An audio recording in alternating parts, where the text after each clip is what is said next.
The Dave Hooker Show, represented by Banks & Jones, Tennessee's trial attorneys. Play to win, banksjones.com. The Dave Hooker Show. A presentation of Off the Hook Sports. Objective insight, expertise, top guests. Available on YouTube, Apple, Spotify, and the Off the Hook Sports app. Download now for free. Also available on offthehooksports.com. I compute and obey. Now to Dave Hooker. Ready. As if there weren't enough going on, there was a National Signing Day yesterday. So we'll get to that. And I want to remind everybody to check out the Vol Report with Cooper Mays, not right this second as we're live, and we want your reaction from National Signing Day and more of your thoughts on the college football playoff, as it appears that Tennessee is heading to Columbus to play Ohio State in round number 1. Although I will say this, Caleb, Heather Dinich thinks there's a possibility that things could change. So we'll talk about that before the end of the program. But Tennessee with a top 10 signing class. Why that's not just okay and why that's not just good. Why I think it is incredible for a number of different reasons. And it has nothing to do with you're trying to rebuild a program, say under Josh Heupel in year number 1. The college football playoff, who should the Vols be madder at? Notre Dame or Ohio State? We touched base on this yesterday, but didn't have a lot of time to get to it. Early signing day recap as we'll look back at some signing day commitments, players who flipped from Tennessee, players who flipped to Tennessee, commitments who did not sign. You know the big one, David Sanders Jr. I'll give you the latest on that one. Also, Onus Konanbanny. I just love saying Konanbanny's name. This day in Tennessee sports history, Madden Iamaleava has flipped to Arkansas. Another Iamaleava in the SEC. Was that a wise move by Madden? We'll discuss. Also, I'd be interested to know, is Madden more named after the coach or the game? Probably the game. Tennessee loses another in the transfer portal.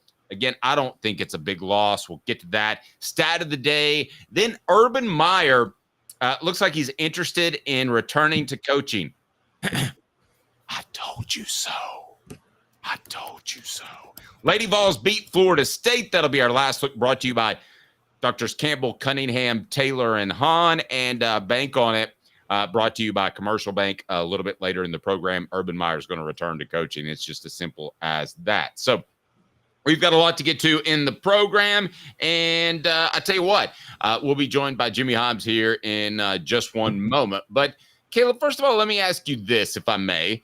Heather Dinich saying that there's at least a possibility if there's a one-sided contest in the SEC and Big Ten conference championship games that you could see a shakeup and Tennessee could move up. Just your early take on that before we bring in Jimmy Hobbs. First of all, Dave, I'm doing well. Thank you for asking. I think Heather Dinich is wrong. I think she's totally wrong. And I love Heather Dinich. I interviewed her last year. I like her. I think she does great work. She does incredible work at ESPN. But I don't see a path for Tennessee to move up. I just don't think it's in the cards.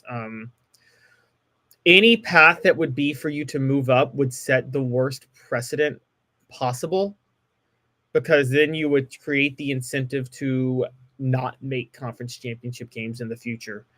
And the only way that it would happen is this. And I will say there's one possibility of how this happens.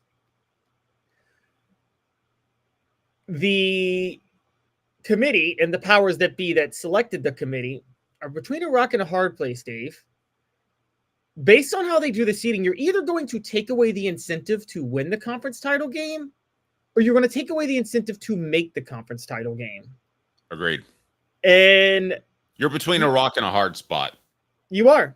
You are. So which one do you do? If you stick with what they've been told to stick with this year, you're going to take away the incentive to win the conference title game. But if you try to say, okay, we're going to factor in conference title games in the future now, and you can be punished for losing, Well, then you're going to take away the incentive to make the conference title game. I mean, I told you this was a total screw up on their end and how they set this up. And I want to compliment Heather Dinich by at the same time perhaps questioning her reporting a little bit.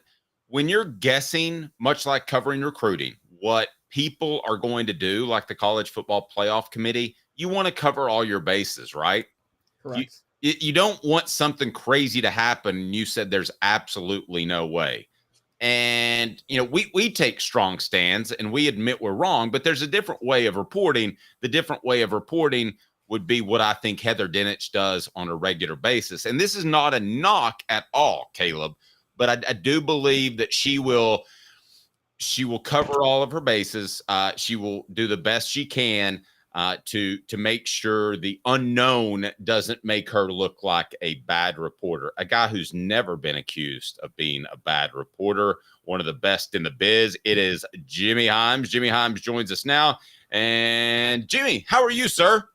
Dave, I'm doing great. Caleb, how you doing? Pretty good. How you doing, Jimmy? Good.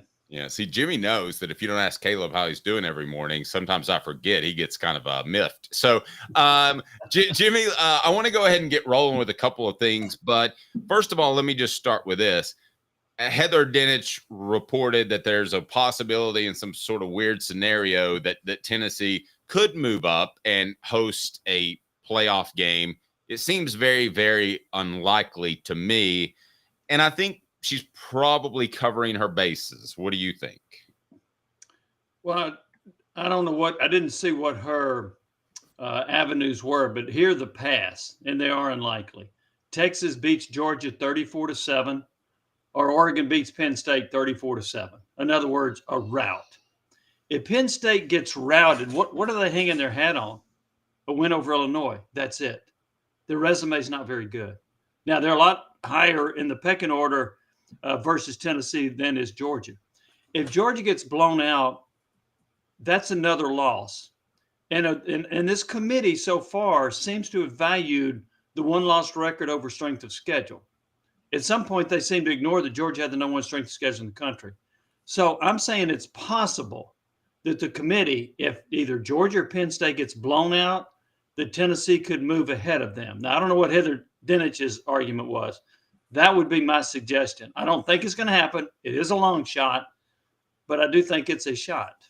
Yep. And before we get to signing day, I think it would also, as Caleb has pointed out, it would send a bad message, a bad precedent that if you make the conference championship game and lose, then you could get dinged for that. So Lane Kiffin alluded to this earlier in the season. Yeah.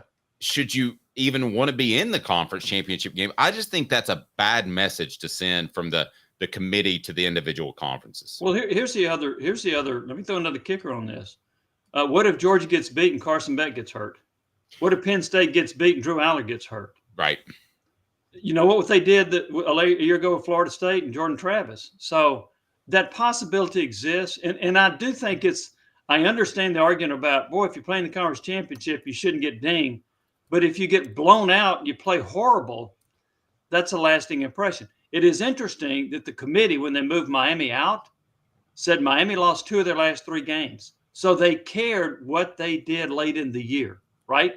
They put emphasis on that. And so I just wonder, and again, it's hard to read this committee's mind. I just wonder if you look awful and get blown out in your conference championship game. Remember about 10 years ago, Ohio State beat Wisconsin. Was it like 59-0 in the Big Ten championship? Wouldn't it look kind of hard to keep Wisconsin at that same spot if we were doing this year? Yeah. So I'm giving Tennessee a little leeway just because I don't know the unpredictability of this committee. Yep. There you go. That's a very wise reporter covering his bases. Exactly is what Jimmy's doing, what I think Heather's doing, and what I did. So let's go ahead and get to today's tough question. We're going to talk about the first day of the national signing period, the early signing period. Today's tough question brought to you by Banks & Jones, Tennessee's trial attorney, banksandjones.com. Today's tough question. Take a side. Take a stand. The Dave Hooker Show, a presentation of offthehookssports.com. All right, Jimmy Heims, I have a question for you. And this is going to be our poll question that Caleb's going to put up there. Tennessee's, the first day at least, of Tennessee's national signing period was okay, good, great. Top 10, if you look at the rankings, 10th on the nose, where would you put it? Can I say very good? Yeah, so that's kind of between good and great. Sure. I think it was better than good, but I'm hesitant to say great. So I think they did a very nice job. They got some position of need players. You get the quarterback, which may or may not be what you need going forward. We'll see. Is he better than Jake Merklinger? I don't know, but you got a marquee quarterback. It looks like you got a couple good running backs. You got linemen. You got defensive backs. I think they filled a lot of needs, and they got a lot of 4-star players and 1 5-star. Has Sanders signed yet? I don't know. No, he has not. Not okay. So you got a lot of 4-star players. I like this class a lot because I think they got players of need that are highly rated, and so I think you can win a lot of ball games with this class. So back when we covered recruiting and Jimmy, he mandated you had to be in there at 7 a.m., which was fine. And we worked it pretty hard. I would have argued that you had to have a top 5 class in order to compete with the Alabamas and the Georgias of the world. Now, I don't believe that's the case. And I don't believe that's Josh Heupel's goal even. I'm not saying he would turn down the number 1 class in the nation, but I think he wants to spend more of his efforts and NIL funds in finding good transfers that can help him. And I think that's proven very successful over the past couple of years in particular. So, Jimmy, I'm going to say a great class because of the way that Josh Heupel builds his roster. I think with a top 10, even top 15 class, you can win a national championship. I would have never, ever, ever said that back when you and I worked together or when I worked for other various media outlets. I actually believe this is a great class given the backdrop of college football right now. It's a great class, provided they do well in the transfer portal, is what you're saying, right? Yes. Okay. And I'm assuming they will based off track record. Yeah. So there are 3 things that I look at, and obviously these are debatable, but when I look at a recruiting class and when I look at where you are, number 1, in a recruiting class, you need to get a quarterback who could be a marquee quarterback. And not all 5 stars pan out. What was that guy that went to Clemson and then out west, DJ Ungalele? Why are you disrespecting him and the work that Florida State has done this year? They've been amazing, Jimmy. I am disrespecting them. I apologize. Not really. So, but you got to get a quarterback that's going to be elite. That's number 1. And maybe Tennessee has done that with McIntyre. The other thing is you need to sign a lot of really good – the players that you sign and bring in, you've got to develop them. You got to develop them. Tennessee's done a poor job, in my opinion, of recruiting and developing offensive linemen and wide receivers under Heupel. Okay, you got to recruit. And then the third thing you got to do in your class, and I'm going to say in your class, is the transfer portal. So if those 3 things pan out, you get the elite quarterback, you develop the players that you sign who have talent, a bunch of 4 stars with talent, and you hit the transfer portal, then you have a chance to compete for a national championship. So, Jimmy, I agree with all of that, particularly in this era. Now, I want to Dave's got a column up, and it's a great column. It's about recruiting and how things have changed. But Thank you. There's a quote from Josh Heupel, and dare I say it's just a more sophisticated version of what Butch Jones once said that we all laughed at. No. Wait. 5-star hearts. Yes, let me get. Yes, it's a 5-star heart quote because he says, "quote You want all the physical attributes, but it's the mental makeup, the passion, and the purpose that they have within them that dictates their climb at this level." That just seems like a much fancier way of saying 5-star hearts, doesn't it? Oh, Jimmy, I'm not going to go down that. No, not you, Jimmy. You go first. I've got a strong thought on this. No, I don't think so. 5-star hearts means we've signed a bunch of kids that aren't very good. We hope they play hard. That's what I got out of 5-Star Hearts. Bunch No, of Rudies. I don't quite go there with what Josh Heupel said. I get where you're going with that. And by the way, a lot of that is the same philosophy of a basketball coach is doing pretty good, and that's Rick Barnes. If you don't fit his culture and you don't play hard, he don't want you. Amen. So I see that as being a little bit different from Butch Jones. Amen. And here's why I think it's significant. Now, I guess at the end of the day, you would take super talent over culture, but Lane Kiffin tried that, and he ended up recruiting more felons or signing more felons than he did all SEC players in his one class at Tennessee. So I actually believe the way that Tennessee has bounced back from losses over the years under Josh Heupel, especially the last 2 years when his culture was in place, I believe he does want guys that are good culture fits. And I understand football is different than basketball. At Princeton, you can have great culture guys, and they can be a great basketball team. You really have to have the Jimmies and Joes in football, or you're just not going to compete. I don't care how great of a guy you are. But I do believe that Josh Heupel would take a 3-star guy over a 4-star guy if the 4-star guy was a prima donna. I do believe that, and I actually think because of the way Tennessee prioritizes things in recruiting, that it is the wise and prudent move. Well, I'll go to another sport with this talent versus culture thing. Holly Warlick took Diamond DeShields, and that's as talented a player she had in her program. And Diamond DeShields was a coach killer. She was poor. She was bad for this culture. And if you gave Holly Warlick some true serum, she would say the reason she got fired was Diamond DeShields. So you don't want somebody like that in your program. Now, I'll say this about football. You're bringing in 25 players maybe. It's harder to have all 25 fit your culture. In basketball, if you're bringing in 4, roughly, it's easier to dissect and figure out who's going to fit your culture. So you're going to bring in some potential bad apples in football. And the key is to either get them to buy into your culture or encourage them to hit the transfer portal. Caleb, I think one of those bad apples is playing offensive line for the University of Kentucky. So I think you're able nowadays with the transfer portal to just bolt those guys.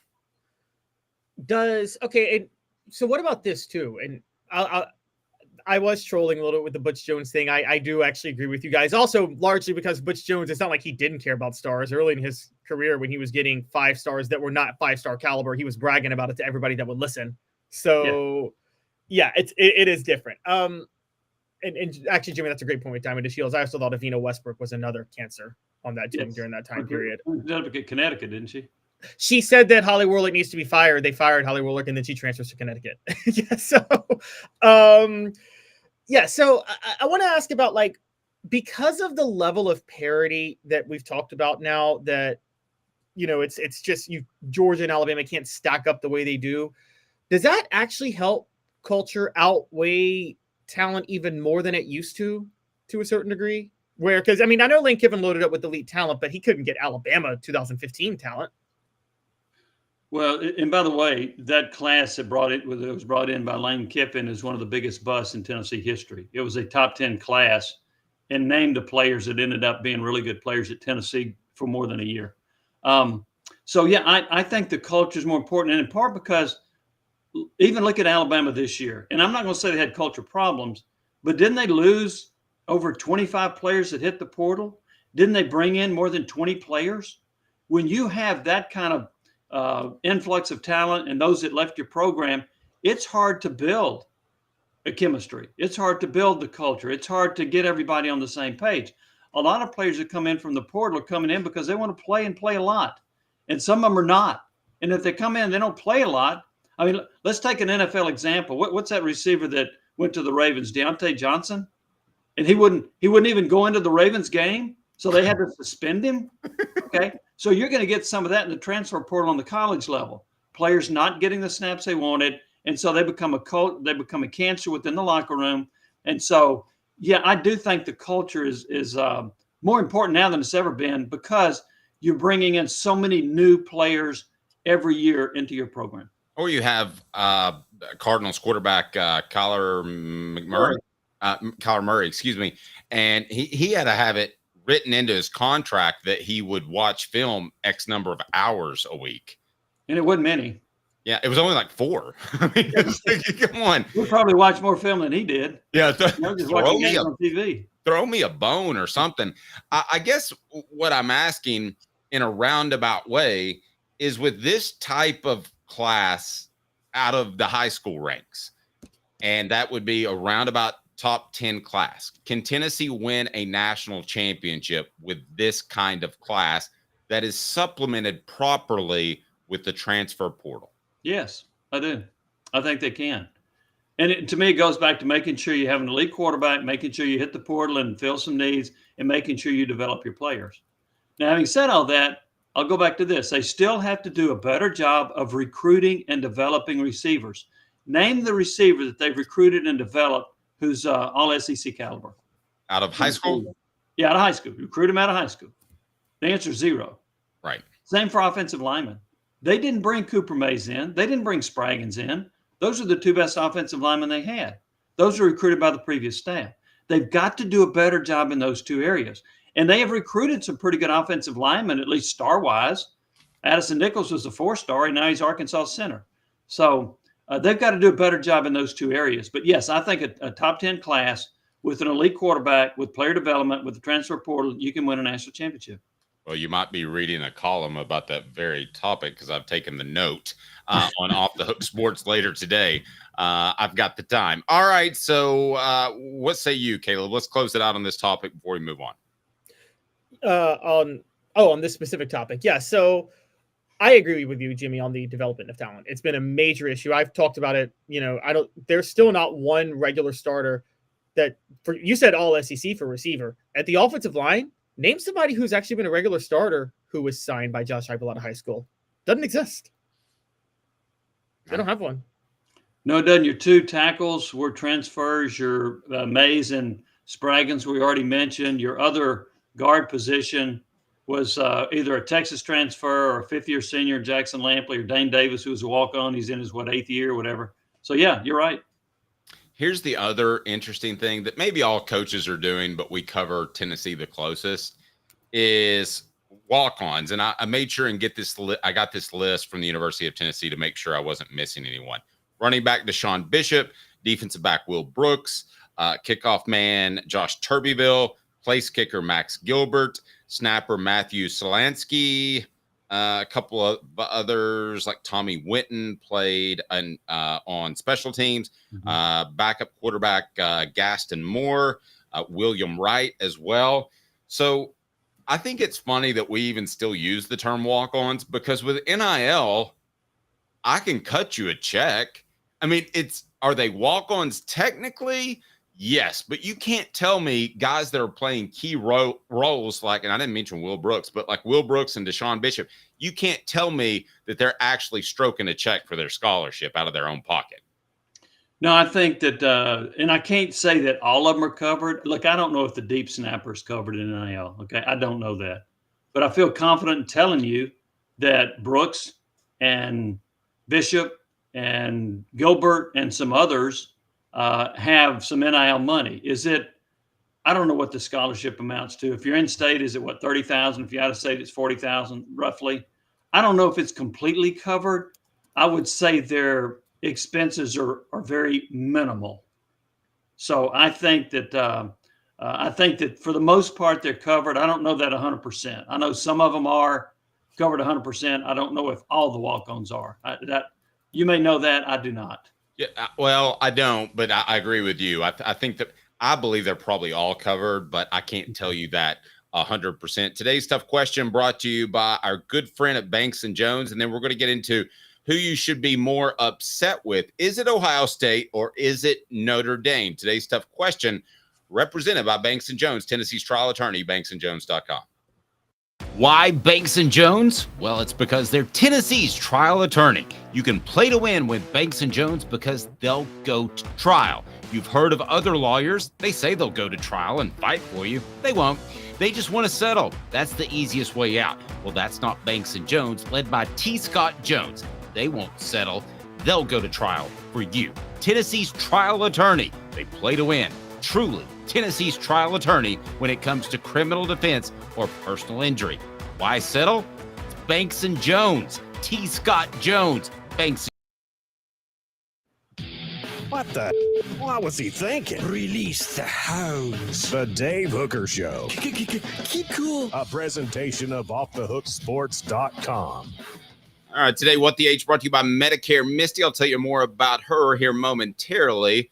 But Jimmy Heims, I want to throw this at you. The immediate reaction was to be upset with Ohio State and the fact that they were ranked slightly higher. One spot higher, but just by the slimmest of margins, I would think, due to strength of schedule. They were ranked slightly higher, and Tennessee will have to go on the road instead of hosting a playoff game. Now, Caleb brought up the point yesterday, and we didn't have a chance to dive into it very long, but shouldn't you be more upset with Notre Dame if you're just a college sports fan in general that feels like you got slighted? And Tennessee's not the only one.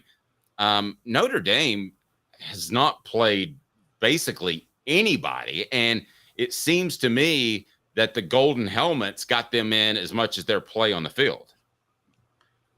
Okay, here's who Tennessee should be mad at. Tennessee. They don't have any reason to be mad at anybody else, in my opinion. You win at Arkansas, we're not having this discussion. Now, I'll say this. Notre Dame's got the worst loss of this group, okay, Northern Illinois. But Notre Dame also, and I know you're going to say, oh, well, they're not. Look, Army and Navy had pretty darn good records when they played them. They beat Texas A&M on the road, which was a heck of a win. A&M's a good football team. So I don't have it. And the strength of schedules aren't much different. Now, I went to try to Google strength of schedule, and I found about 20 of them. Me too. I don't know which one's the most accurate. The strength of schedule I saw had Notre Dame at 57 and Tennessee at 49. So there's not a whole lot of difference in strength of schedule. Notre Dame has one fewer loss. I have no issue with Notre Dame being ranked ahead of Tennessee. I don't know if y'all do, but I don't. And the A&M win, to me, is still a quality win. They do have a lot of wins over 500 caliber teams like a Southern Cal, which actually has some pretty good talent. So in Army and Navy, again, I mentioned them. Don't each of them have at least 9 wins? So I don't have an issue with Notre Dame being ahead of Tennessee. Do y'all? Well, I know you're going to get Caleb rankled up here. Go ahead. Well, so I'm not, and Jimmy, let me be clear. I don't have a lot of friends in Knoxville right now because I made it very clear yesterday, Ohio State, not only there's nothing wrong with them being ahead of Tennessee, they should be ahead of Tennessee. If you compare Tennessee and Ohio State's resumes, it's clear cut Ohio State has a better resume than Tennessee. They have 2 top 10 wins. 2 top 10 wins. Penn State and Tennessee has none. They beat Alabama. Exactly. Their worst loss is to a 7-5 team. Tennessee's is to a 6-6 team. Their second worst loss is by 1 to the number 1 team in the nation. Tennessee's second worst loss is by 14. Ohio State's beaten more bowl eligible teams, more 7 teams with winning record, and they have a higher ranked strength of schedule. By every metric, Ohio State deserves to be ahead of Tennessee. I agree with that. I do have to say Notre Dame's a different story. So I actually go by the FPI for my schedule strength. And the reason I do that is they don't get fooled just by record of opponents. They take everything into account. And in that scenario, Tennessee's schedule strength is number 28. Notre Dame's is down at number 57. Taking it a step further, you are right. Texas A&M is a team they beat. But, I mean, Jimmy, we're talking about, you're just saying their other 2 best wins are the service academies. And I get it. They're winning records, but they're winning teams they're winning teams at lower levels. And otherwise, you're talking about, okay, Louisville, Georgia Tech. Georgia Tech's pretty good. Georgia Tech. Ask Georgia. Ask Miami.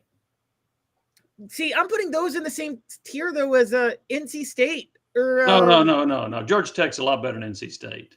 Okay, but Jimmy, and the other part is where then there's a Northern Illinois loss just hanging over the head. And I get you. Loss.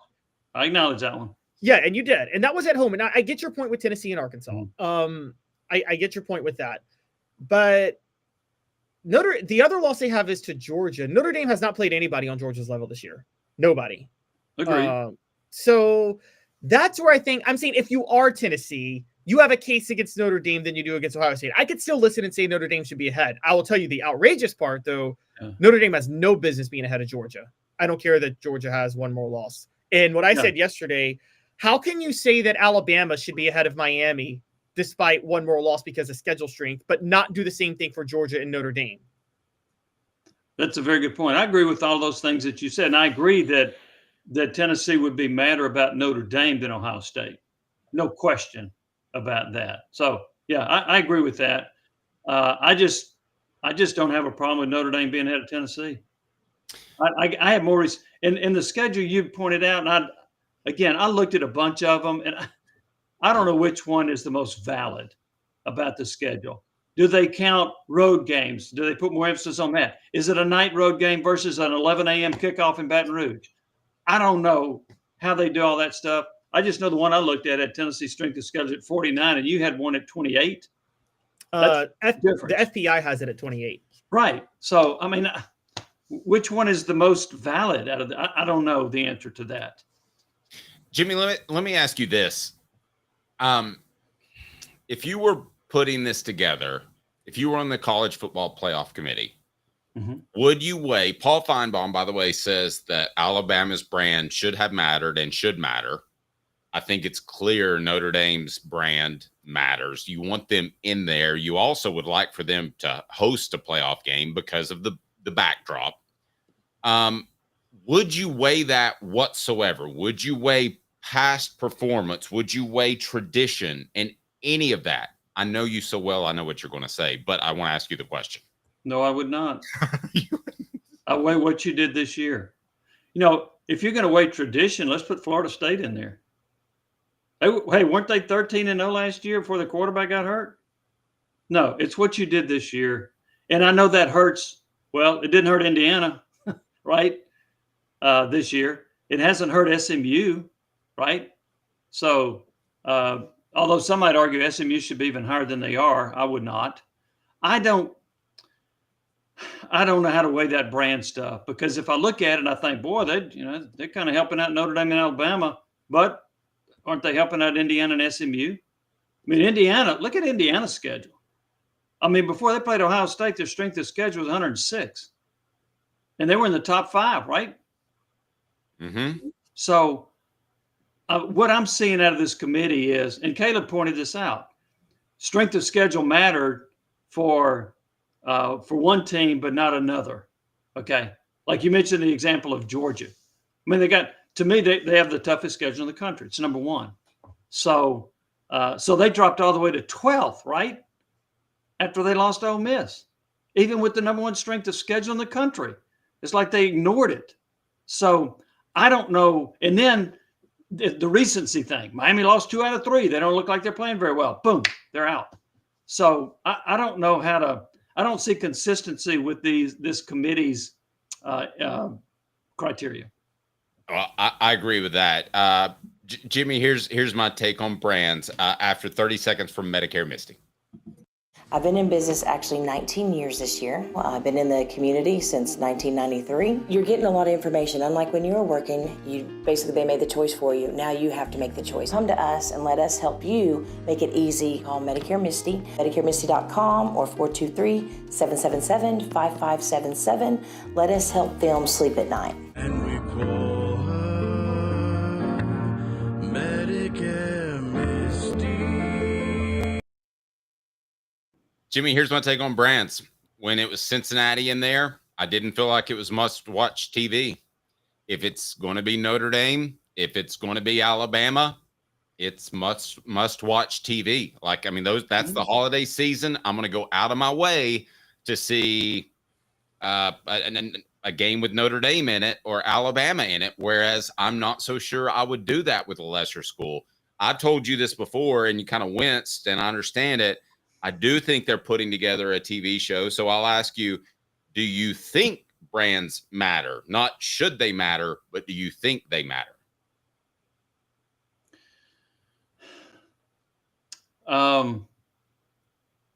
They probably do. And I hesitate because I can't get in the mind of these 13 committee members. So I don't really know. I will say this. I'll be really interested to see what these pairings are and if they juxtapose some of these to get the matchup they want as opposed to this is where. Now, when I say that, you're dealing with 12 teams. The NCAA Men's Basketball Tournament Committee, no doubt, orchestrated matchups. No doubt. Right? Right. Oh, absolutely. Yeah. 100%. So if you kind of go by that guide, then you got to think that this committee might do something similar.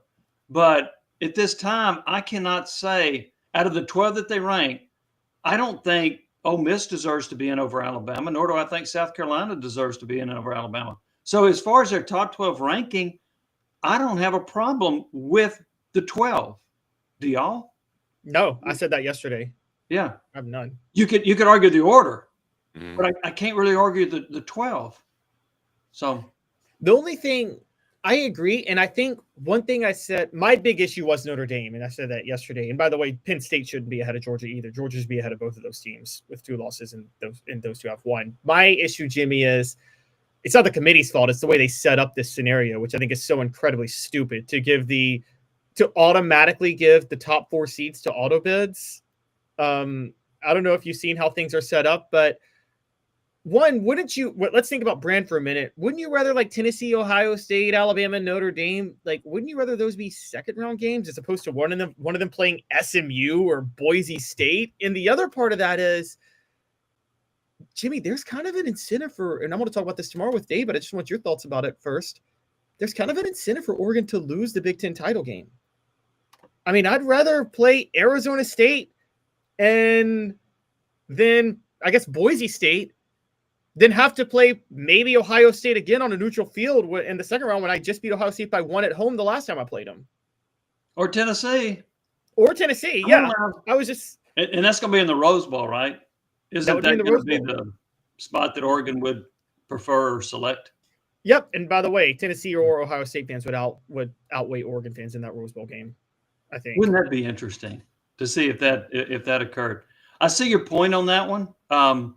There's the argument of you got to play one more game, so it's tougher to win 4 than it is 3, and Oregon gets another week of rest, right? If they don't have to play, so their path theoretically is made easier by playing 3 games instead of 4.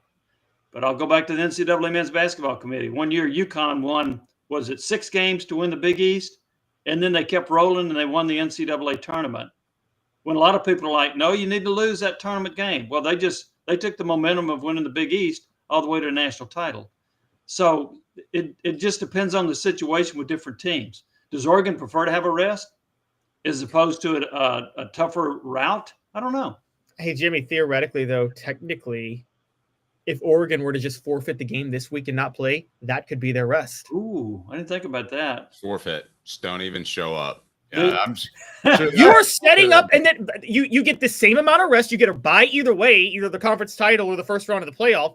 So you get your bye, and you just get an easier road. Either way, you have to win 4 games. You have to win your conference title in 3 games, or you have to win 4 games. Who's Dylan Gabriel's backup?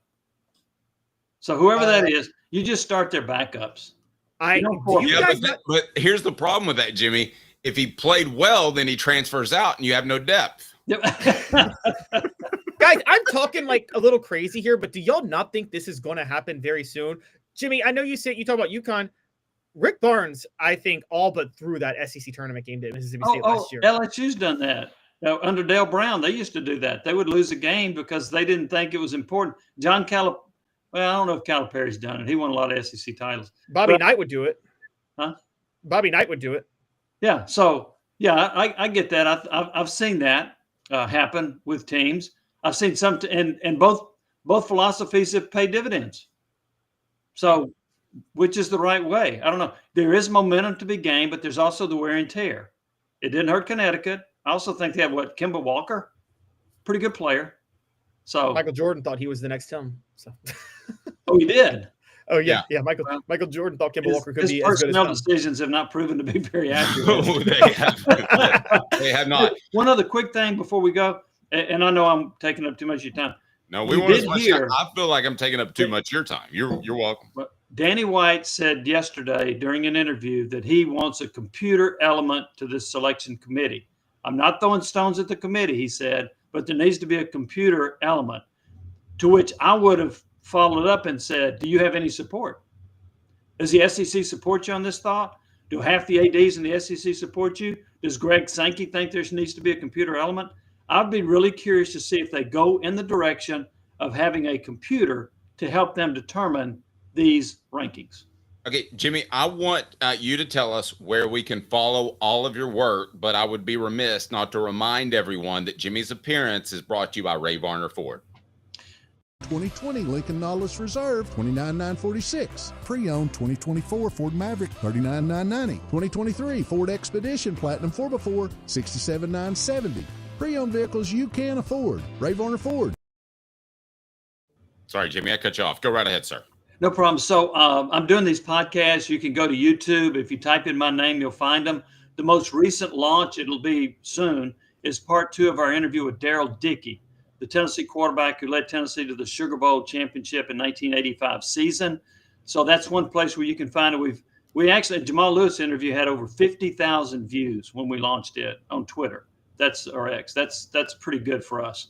And obviously right here, I've been writing columns for you on Off the Hook Sports. I'm also, now with football ending, I'm not doing nearly as much, but I've been doing football finals, Sunday morning show with Tim Irwin. I'll still do the Sports Source with John Pennington.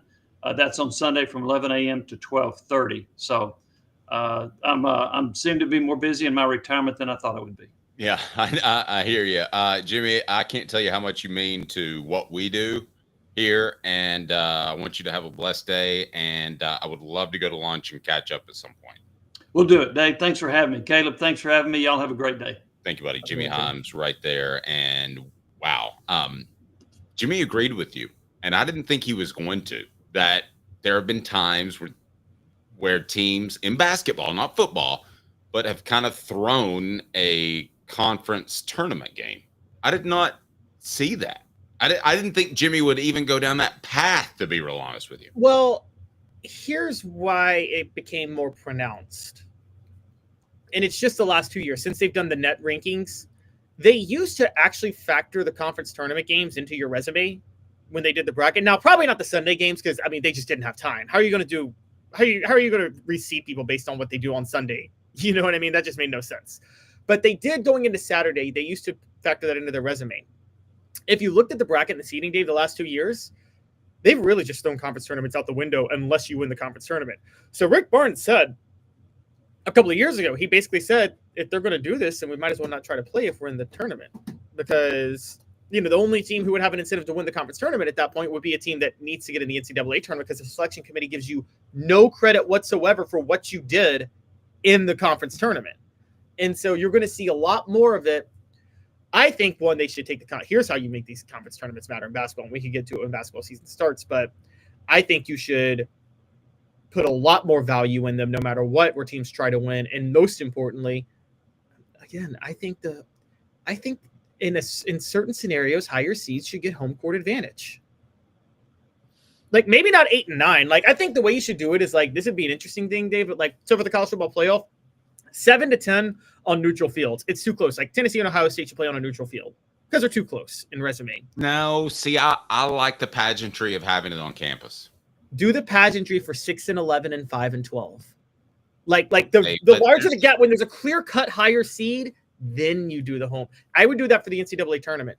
No, here's why I don't like that for the football tournament, because there's not going to be a lot of pageantry at SMU. There's not going to be a lot of pageantry at Boise State. No offense. Well, no, the Boise State and SMU though, they're getting buys. Well, no, I'm just saying that if they were in that position, if they were in the position to host at wherever they were, I mean, I wouldn't want a lesser team.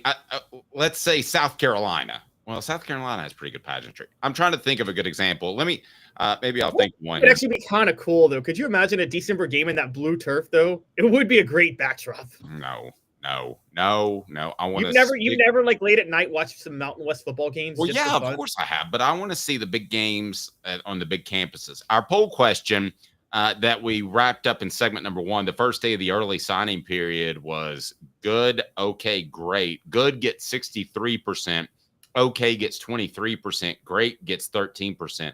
I'm here to tell you it's great. I promise. I covered recruiting for 20 years. It's not great in that it's just 10, but it's great in that Josh Heupel is going to supplement it.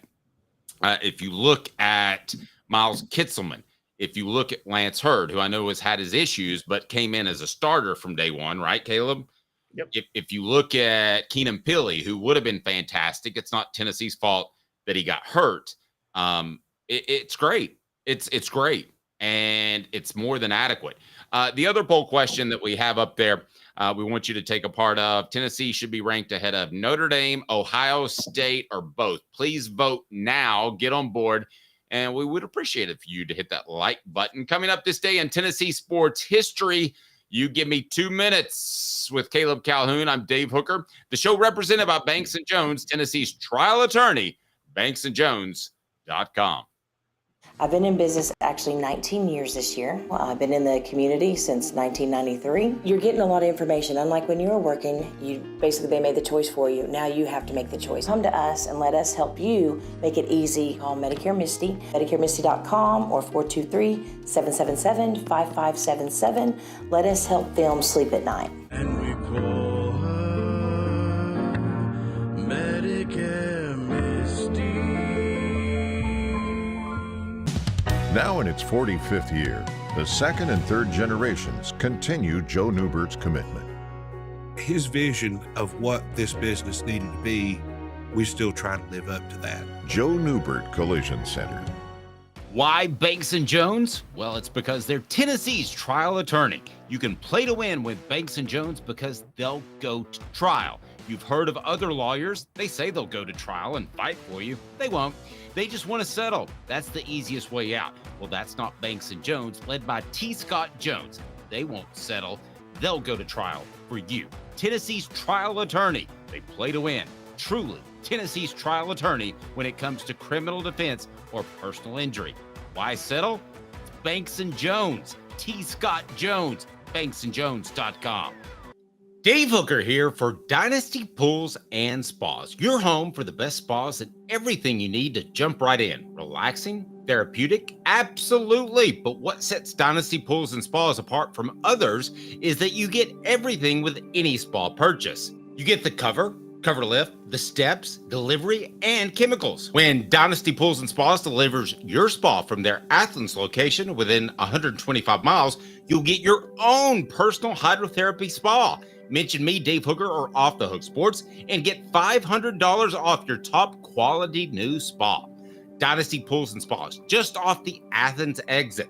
Drop in and receive a free gift from Off the Hook Sports, Dynasty Pools and Spas. Mention Off the Hook Sports for a drop-in prize and that $500 discount, Dynasty Pools and Spas. To check out some of the Dynasty Spa models and to buy spa chemicals, go to dynastypoolsandspas.com. Dynasty Pools and Spas. The Dave Hooker Show, represented by Banks & Jones, Tennessee's trial attorney. Excuse me, Your Honor. Play to win, banksjones.com. Who's this guy? Hello, wizard. The Dave Hooker Show, Who? a presentation of Off the Hook Sports, What? YouTube, Apple, Spotify, and the free Off the Hook Sports app. Back to Dave Hooker. All right, this day in Tennessee sports history is brought to you by Chattanooga Mortgage. Congratulations, your home search just got easier. Buying a home in Chattanooga has never been easier. Chat with 2tsmortgage.com.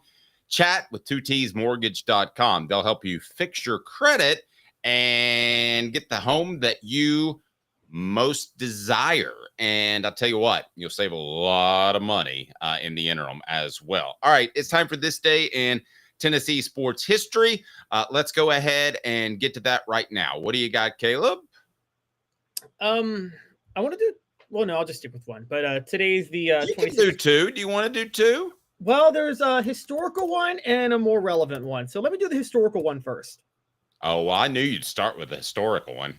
I love history. Yeah, I know you do. Okay.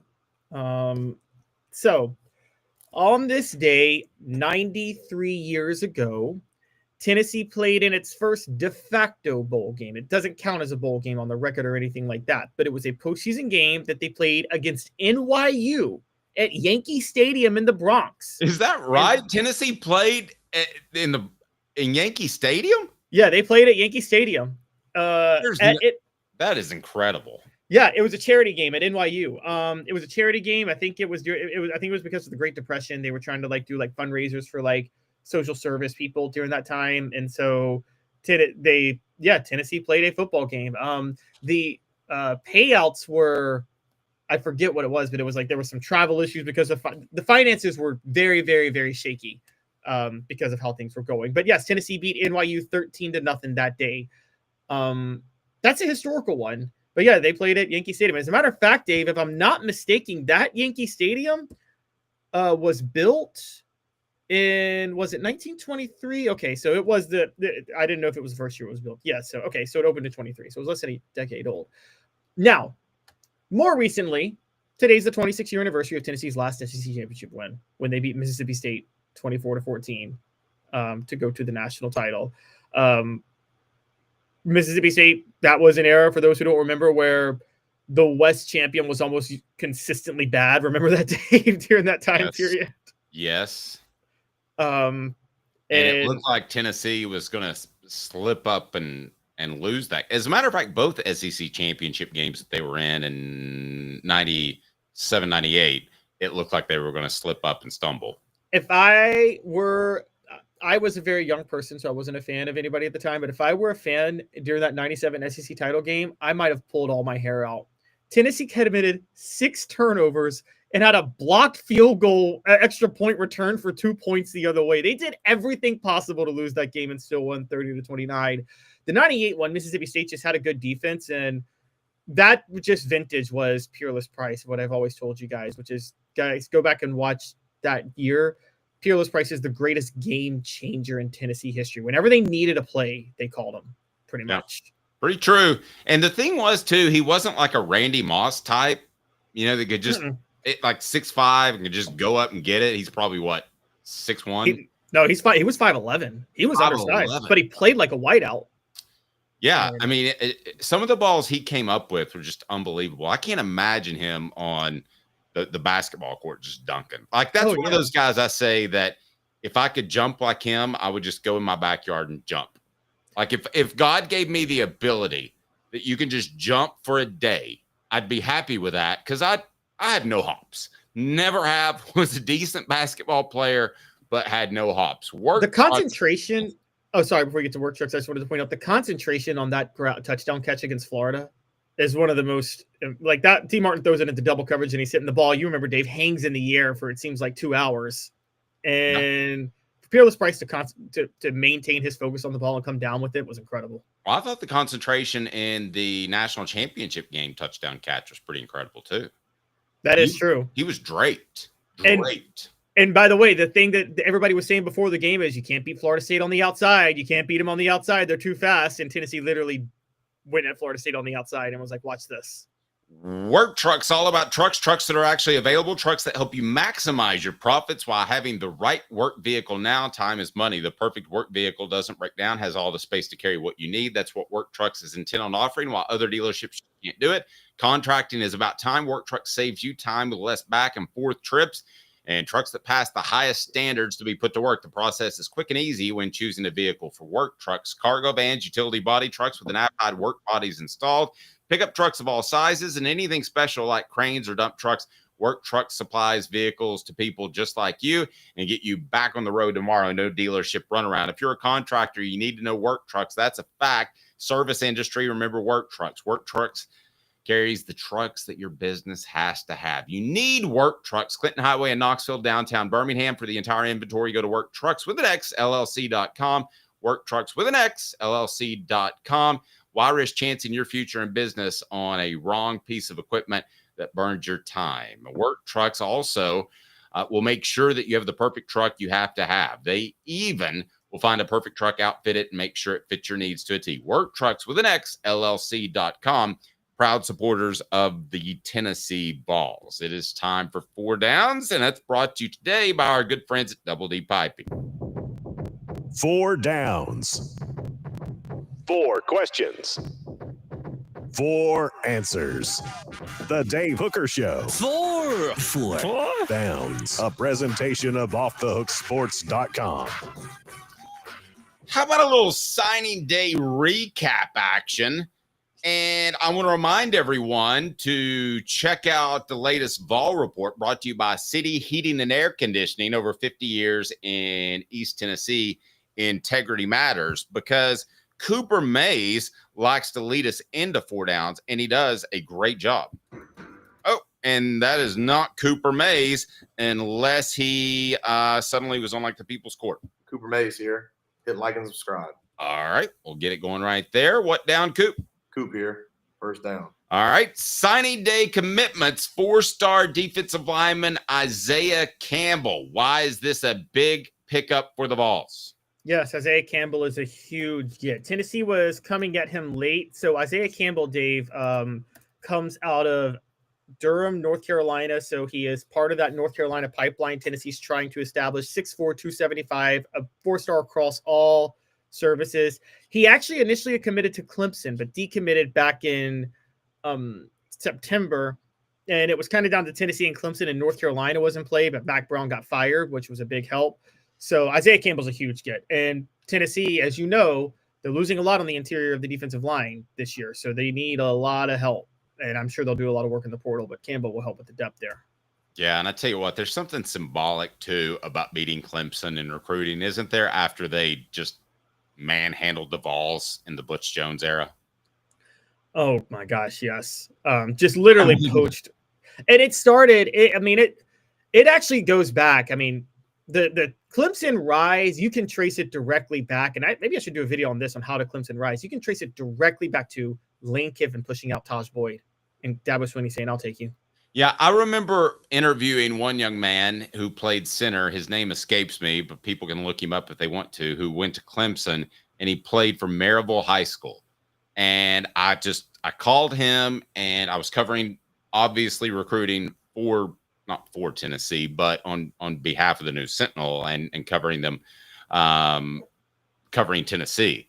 So I remember asking him, would you consider Tennessee at all? No.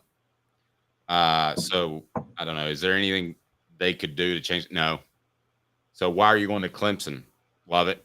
I mean, I never even called him back. And I always followed up with guys, even if they gave me what I would call a soft no. It was like a rock hard no. All right, what down, Coop? Cooper Mays here. Second down. And you guys can make fun of the way I used hard if you want. Players who flipped from Tennessee. How about that Baltimore defensive lineman, Darian Smith? The Vols pick up one, or flip from Tennessee. The Vols lose one, I should say. We're going to get to Timothy Merritt here in a second, but the Vols lose one to Auburn. Yeah, and we talked about this on the show yesterday when it happened. Darian Smith flipped from Tennessee to Auburn. Looking at it now, this is a flip that I didn't think was a worry at the time, and I wrote that, by the way. I said, don't worry, because Tennessee's got another player coming later in the afternoon. It was Isaiah Campbell. I was right. Doesn't this just seem like Tennessee was like, hey, we got a better defensive tackle. Let's let this one go. That they traded up? Yes, possibly. Again, or Darian Smith, again, St. Francis Academy, like I said yesterday, could just be a devout Christian and wants to play for a good man like Hugh Freeze. But that's exactly what it is. That's exactly what it is. In case you're just tuning in for the first time, be sure and hit the like and subscribe button, and know that Caleb does not like Hugh Freeze. What down is next? Tennessee center Cooper Mays here. Third down. All right, third down, and we get to the players that did flip to Tennessee. We're talking about defensive back Timothy Merritt from Miami and Jaden Perlow from USC. Isn't there something a little exciting if you're a Tennessee fan, or thrilling, Dave, if you let me put it, are Miami and USC not the most annoyingly glamorous programs in college football? Like when they're winning, they're the most Hollywood. Is that fair to say? Definitely. Well, Miami's kind of the outlaw. But Miami's the Hollywood of the South, isn't it? Kind of. Yeah. So let's put it this way. man, I don't know that anybody's going to get this reference. Miami's if you get this reference, tell me on the message board. I'd be interested. Miami's kind of the Steve McLean. What's that his name? Or Steve McQueen. The gritty. Oh, no. How about this? I'll use Clint Eastwood. Miami's kind of the Clint Eastwood, and USC is more along the lines of, let's say, Tom Hanks. They're both Hollywood, but one's a little rougher around the edges in his roles. Fair? Fair enough. Yes, because Miami's where when the rednecks get rich, they move to Miami. They don't move to LA. Is that fair to say? Can't afford LA. So I guess the reason I'm bringing that up is they're both ultra Hollywood and glamorous, glitz and glam, and Tennessee goes in and flips players from each of them. We talked about Timothy Merritt yesterday from Miami, defensive back. I think the selling point of Tennessee secondary this year, and also Mario Cristobal. Here's what I think, Dave, and I wrote this. I think it's becoming very clear that this year was Mario Cristobal's ceiling. That's as good as he's ever going to do at Miami, and I think that's going to be a red flag for a lot of recruits. The big one, though, is Jaden Perlow. He's a fringe 4-star, but on 247 Sports Composite is a 4-star. Tennessee needs linebacker depth. That's a big get to flip him from USC. A big get, and he's a Georgia kid, so that dude is going to be – that's a really good pickup. Okay. I want to get to the biggest one and the latest news on a couple of young men, one in particular that I know you're very interested in. 4 Downs, brought to you by Double D Piping. Double D Piping provides full-service fire protection on any scale. From residential homes to government facilities, we can assist any customer through design, fabrication, installation, inspection, and demonstration of fire suppression systems. With 30 years of service across 5 states and a full staff with over 40 years experience, our quality can't be beaten. Don't get caught watching what you could have prevented. Call Double D Piping, the absolute best. All SEC center Cooper Mays here. 4th down. It is 4th down. And we have a young man that I want to mention first, and then we'll get to David Sanders Jr. Onis Konanbanny has not signed in the early signing period. How concerned do you think Tennessee fans should be? And then I'll tell you what I've heard. I think they should be very concerned. Earlier in the week, Lagonza Hayward flipped from Tennessee to Florida. Every sign I'm reading is that Onis Konanbanny is about to follow suit and flip from Tennessee to Florida too. And it's not just 2 elite defensive backs flipping, it's losing them to Florida, which is a gut punch. I'm interested in what you've heard because I wrote that yesterday, and I actually wrote, Dave, I mean, it's almost panic time for Tennessee if you lose. I wrote that before Isaiah Washington and Jaden Perlow. Landing those 2 guys made for a strong finish to yesterday, but beforehand with Onis Konanbanny not signing and the news surrounding and David Sanders not signing and Lagonza Hayward having flipped earlier in the week, I actually wrote that this was just they were limping into signing week, and Konanbanny was a very, very scary one. Okay, so here's what I'm told about Konanbanny is that there is reason to be concerned. He is evaluating some things, and when I say reason to be concerned, I'm saying reason enough that the 2 won't come together. I guess at the end of the day, there could be something where Tennessee's not completely sure that they want him, but I've not been led to believe that's the case. We're talking about a 4-star commitment, and we're also talking about a young man who is supposedly going to delay his recruiting until February, the normal signing day. I would watch for Florida, to be real honest with you. I think Florida's made a strong push, and I don't think Konanbanny is going to commit early in the early signing period. Now, and we'll get to David Sanders Jr. in just a second. But here's the issue with that. At some point, we talk about culture, and I don't want to overdo it. You don't want a bunch of choir boys, right? I agree. Okay. But at some point, if a guy says he's going to sign and he doesn't, do you kind of back off of him a little bit? Or how do you handle it? No. I mean, no one does that. This is the thing. I mean, this is the and I said this beforehand, and I say it now in the NIL era. But Dave, it's weird that we put a higher expectation on 17-year-old kids than we do on coaches themselves when they're looking for places. If you're trying to hire a coach and the coach says, I don't know, I'm kind of weighing my options, I want to go shop around, are you going to really pull your offer to a coach if you think that's your guy to lead the program? Or are you going to try to do whatever you can to get him? You're going to do whatever you can to get him. But if a recruit says that, a 17-year-old kid, we're going to say, oh, we don't want you. Go wherever you want to go then. What? Come on, guys. How are we holding 17-year-old kids to a higher standard of commitment than we do coaches? Okay.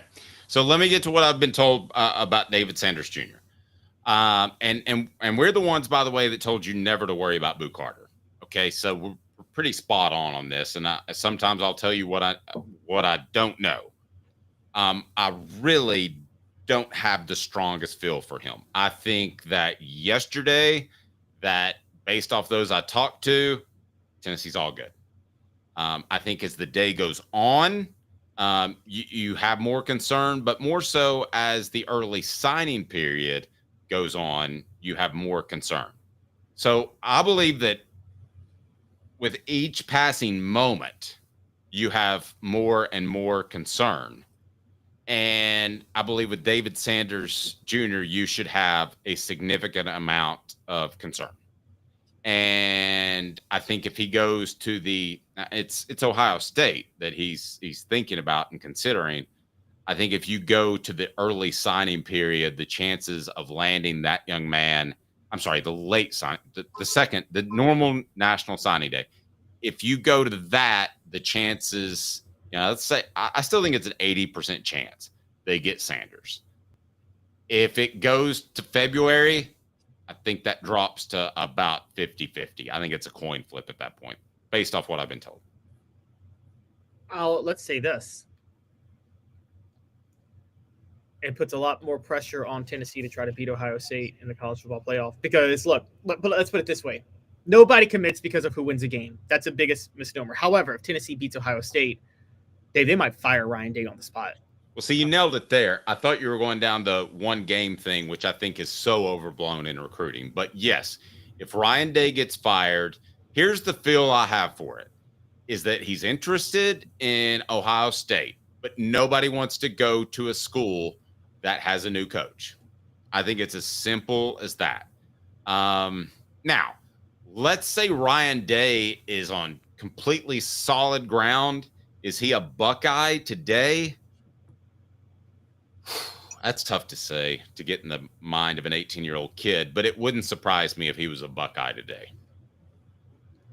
No, me neither. I wonder, too, part of this could be playing time. I mean, Dave, Lance Hurd is at Tennessee for a couple more years. Let's think about this for a minute. When he committed to Tennessee back in August, there were some questions about them at left tackle, and he stayed committed through Tennessee struggling at left tackle. Whatever we want to say about Lance Hurd and John Campbell Jr., they've gotten much, much better the last month, haven't they? And well, they have, but you could always flip Hurd to the right side like they've done before. And I was talking to Ollie Lane about this yesterday, and there are some guys that are ambidextrous, and they're able to play both sides of it. So, I mean, it certainly feels like there's not room for him on the left side in particular. And that's the money side. That's where everybody wants to play. But ultimately, I think there's cause for concern. And by concern, I would say that I think he's 70 to 80% ball now. So if you're at 20 to 30%, I think there's a reason for concern now. But, there's also been a report that he could sign next week with his teammates. But why wouldn't you just come out and say that? So, the fact that he's gone, for the most part, dark. I mean, have you seen a quote from him? No, but some things that are interesting. He was he took a picture of him working out last night on Instagram, and he was wearing orange and white shoes. So take that for what it's worth. I mean, again, I'm 80% he ends up at Tennessee. Yes, and I want to point this out because I wrote this. Rivals is reporting Tennessee has nothing to worry about. They're reporting that Tennessee has nothing to worry about, that he is going to sign. 247 is just reporting as is that he hasn't signed. But Rivals is saying their sources are telling them Tennessee has nothing to worry about. He will end up at Tennessee. I don't know how I don't know how accurate that is. This is, as you and I know, this is not the same rivals that existed just 10 years ago in recruiting services. Well, and On3 is reporting that he's going to stick with Tennessee and that Tennessee has nothing to worry about. So SEC football says on our message board, Sanders is acting like a diva. Let me play the flip side. I'm not arguing with you, SEC football, but let me play the flip side. If he wants to, and I've been around prospects that want to do this, if he wants to sign with his teammates, then he brings them more attention because more television cameras and the like in the Charlotte area will show up. And maybe even you get some Knoxville media that make the trip over to Charlotte and cover his recruitment. So I still think he ends up at Tennessee. I'm not willing to say he's a diva. I'm willing to say that if I had to rank it, undecided, if I had to rank it, I would say end up at Tennessee. Don't worry about it. Second, I would say undecided. Well, I'm going to start all over. Number one, I would say Tennessee. He wants to bring some attention to his teammates. Number two, I would say undecided. Number three, he's a diva. I had somebody tell me, don't worry about the diva thing. It's just, that's not fish. Also, can we stop with the diva thing? Okay, Lance has a great point. UT's landed lots of divas that were ballers. That's just recruiting. Okay, guys. Calling athletes like divas, like it's a negative way. Like, yes, they're superstar athletes. They get told they're the greatest thing since sliced bread since they were 12. They're going to be divas. Now, there's layers of how much of a diva you are, but they all, Dave, you cover recruits, all great athletes from Peyton Manning to Al Wilson to whoever else Tennessee signs in this recruiting class. They're narcissists because they've been told how great they are for so long. Yeah. They think very highly of themselves. And it's a really misused term because you could have argued that Eric Berry was a diva in his recruitment because he took his time and he looked around because he had concerns about Tennessee's coaching situation at the time. So is that a diva? I mean, he was the most non-diva player that I've ever covered. The most non-diva star I've ever covered, for real. Honestly, you're right. I mean, yeah, actually, that's the one exception because he came across as so humble for a guy that great. But like most of the time, they are. And yeah, that wasn't a diva move for him to look around. Was Peyton Manning a diva because he waited till signing day to announce that he was going to Tennessee in '94? And by the way, Peyton Manning has done how many commercials in his life, Dave? Isn't that kind of a diva? He's all Hollywood. He loves the camera.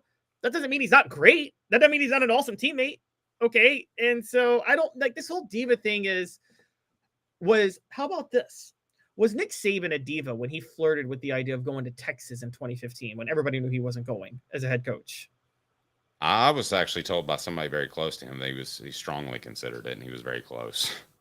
Oh, really? Okay, so he was close. Which would have changed the course of history. But is it a diva because they were going to pay him $10 million, which was unheard of back then? They were going to pay him $10 million. Yeah. Was he a diva? I mean, this is when we throw this diva word out, it's like, okay, but it's like, you know what it's like, Dave, as someone who's covered political history, when people try to prop up their candidate for president and they say the other one's a narcissist, they just really want to be president.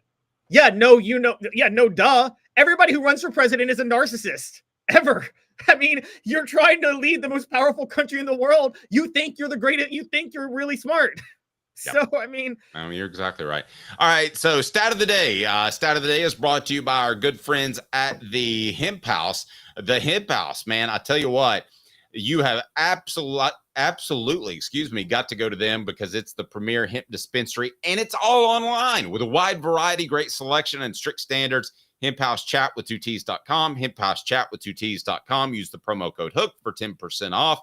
HOOK for 10% off. Also, want to be sure and mention Hound Dogs of Knoxville, champions look good in orange. You can order all online. So you don't even have to leave wherever you're watching this, whether it's on your couch at home, watching, I don't know, The Price is Right. I used to love to watch The Price is Right on my sick days.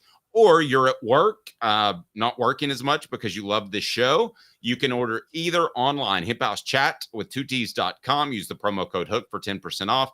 Or you can go to Hound Dogs of Knoxville, hdknoxville.com, hdknoxville.com. Caleb's stat of the day is?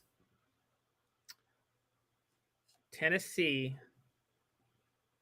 has now been ranked in the AP poll after this week. Dating back to the second week of 2022, they have spent more time in the AP poll than they spent the entire period from 2008 to 2021. Wow.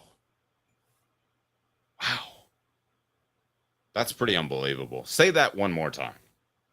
Tennessee's been ranked in the AP poll every week since the second week of 2022. They're on a consecutive run. They have now surpassed the total number of weeks ranked in the AP poll that they were ranked from the second week of 2008 through 2021. Matter of fact, Dave, after Tennessee lost to UCLA, you covered that game at UCLA during Jonathan Crompton's first start. Remember that? Oh, I absolutely remember that. I remember right after the game, Uncle Dave. Can I do an Uncle Dave time? Love Uncle Dave. Okay. Love Uncle Dave. Uncle Dave loves you too. Hey there, Miss Leon. Long face. Get your fat back here. Uncle Dave story. I'm sitting on a green gator, not an alligator, but you know the things they use to haul around stuff. I'm sitting there waiting for the game to be over in the Rose Bowl, and I see Casey Clausen, and I say, "Hey, Case," because he and I always got along. The rest of his family hated my guts, but he and I always got along. And I said, "What's up, man?" He was 42, and I said, "What do you mean?" Because I didn't have the stat sheet in front of me, and some plays happen while you go down to the field.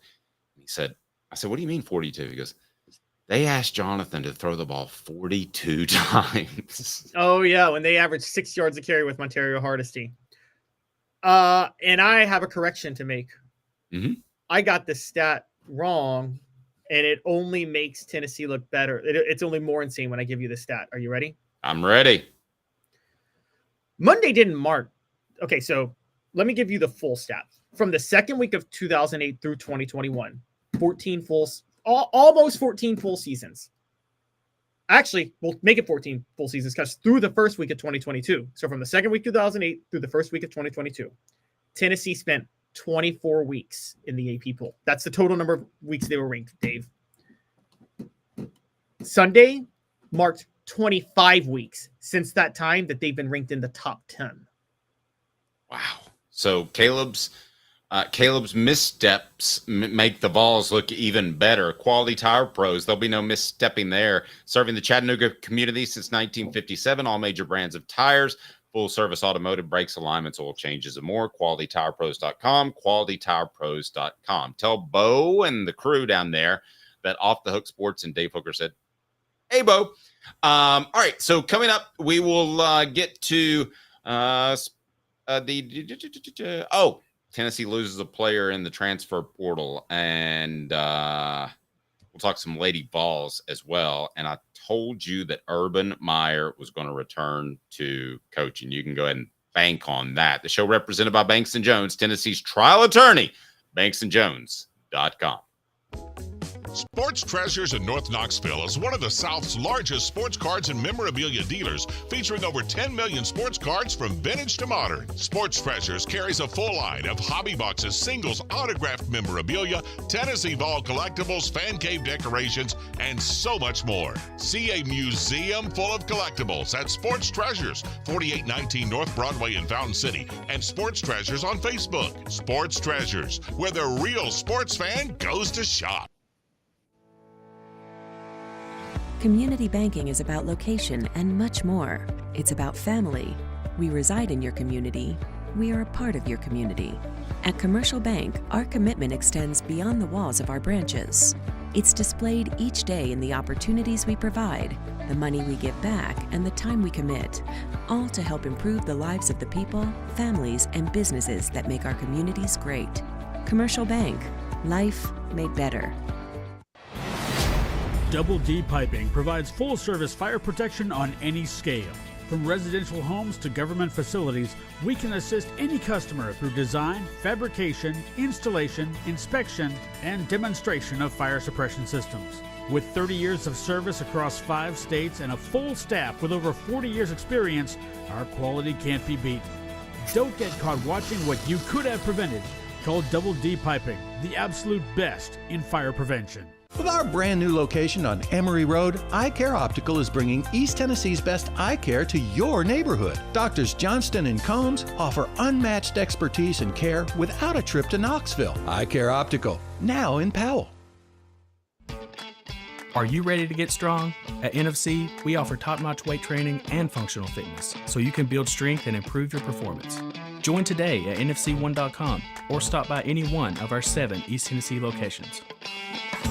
When the lights turn on and the game begins, you need a team that gets the job done. It's Ford commercial truck season at Varner Ford in Clinton, where our strong lineup is built for power and performance. Step up your game in this new 24 F-150 4x4 Super Crew, $46,997. At 250 cargo van, $50,950. 24 Ford Maverick XLT Hybrid, $28,929. Local you trust, performance you can afford. Varner Ford, built for the game.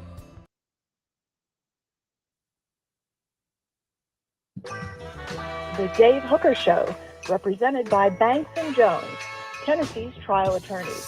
Play to win, banksjones.com. He tries very hard. The Dave Hooker Show. All I know is when we win a game, it's a team win. When we lose a game, it's a team loss. A presentation of Off the Hook Sports. Touchdown! Unbelievable! YouTube, Apple, Spotify, and the free Off the Hook Sports app. Back to Dave Hooker. All right, welcome back to the program. As we're going to get into the Lady Vols here momentarily. First, I did want to mention this, that Madden Maleava, as I know how to pronounce his last name a lot easier and quicker than I did that Nico Cat. He's going to Arkansas. That's pretty cool. Here's what I don't understand is with the schedule, the way it works now, do we know who Tennessee plays next year in the SEC schedule? Or is like Arkansas, do you do a home and home with them? I mean, could you have a situation where there are 2 Maleavas on the field? That possibly. I don't. Possibly. How do we not know next year's schedule? I mean, no, I think we do, but I don't think it's going to stay. We do know the opponents for next year. What do you mean you don't think it's going to stay? What does that mean? I think the SEC spring meeting, they're going to change some things up. So next year, Tennessee plays Syracuse and Atlanta, and they play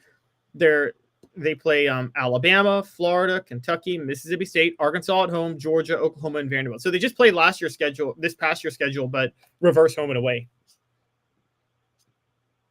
Okay, so they will play Arkansas at home. Yes, they will get Arkansas at home. Okay, so that means Maleavas will be on the field. If Madden starts for them. Well, I'm not even start. He's gonna make the trip. He'll make the travel roster. That's true. I mean, in 2001, Rick Clausen did beat Casey in the 2001 SEC championship. Speaking of the Clausen that didn't like me, another Uncle Dave story. The only time that somebody said, "I will not answer a question from you," was Rick Clausen. Well, Rick Clausen, kind of an interesting story how everything went, but I will say this. I responded by saying, "Well, I can throw the ball further than you."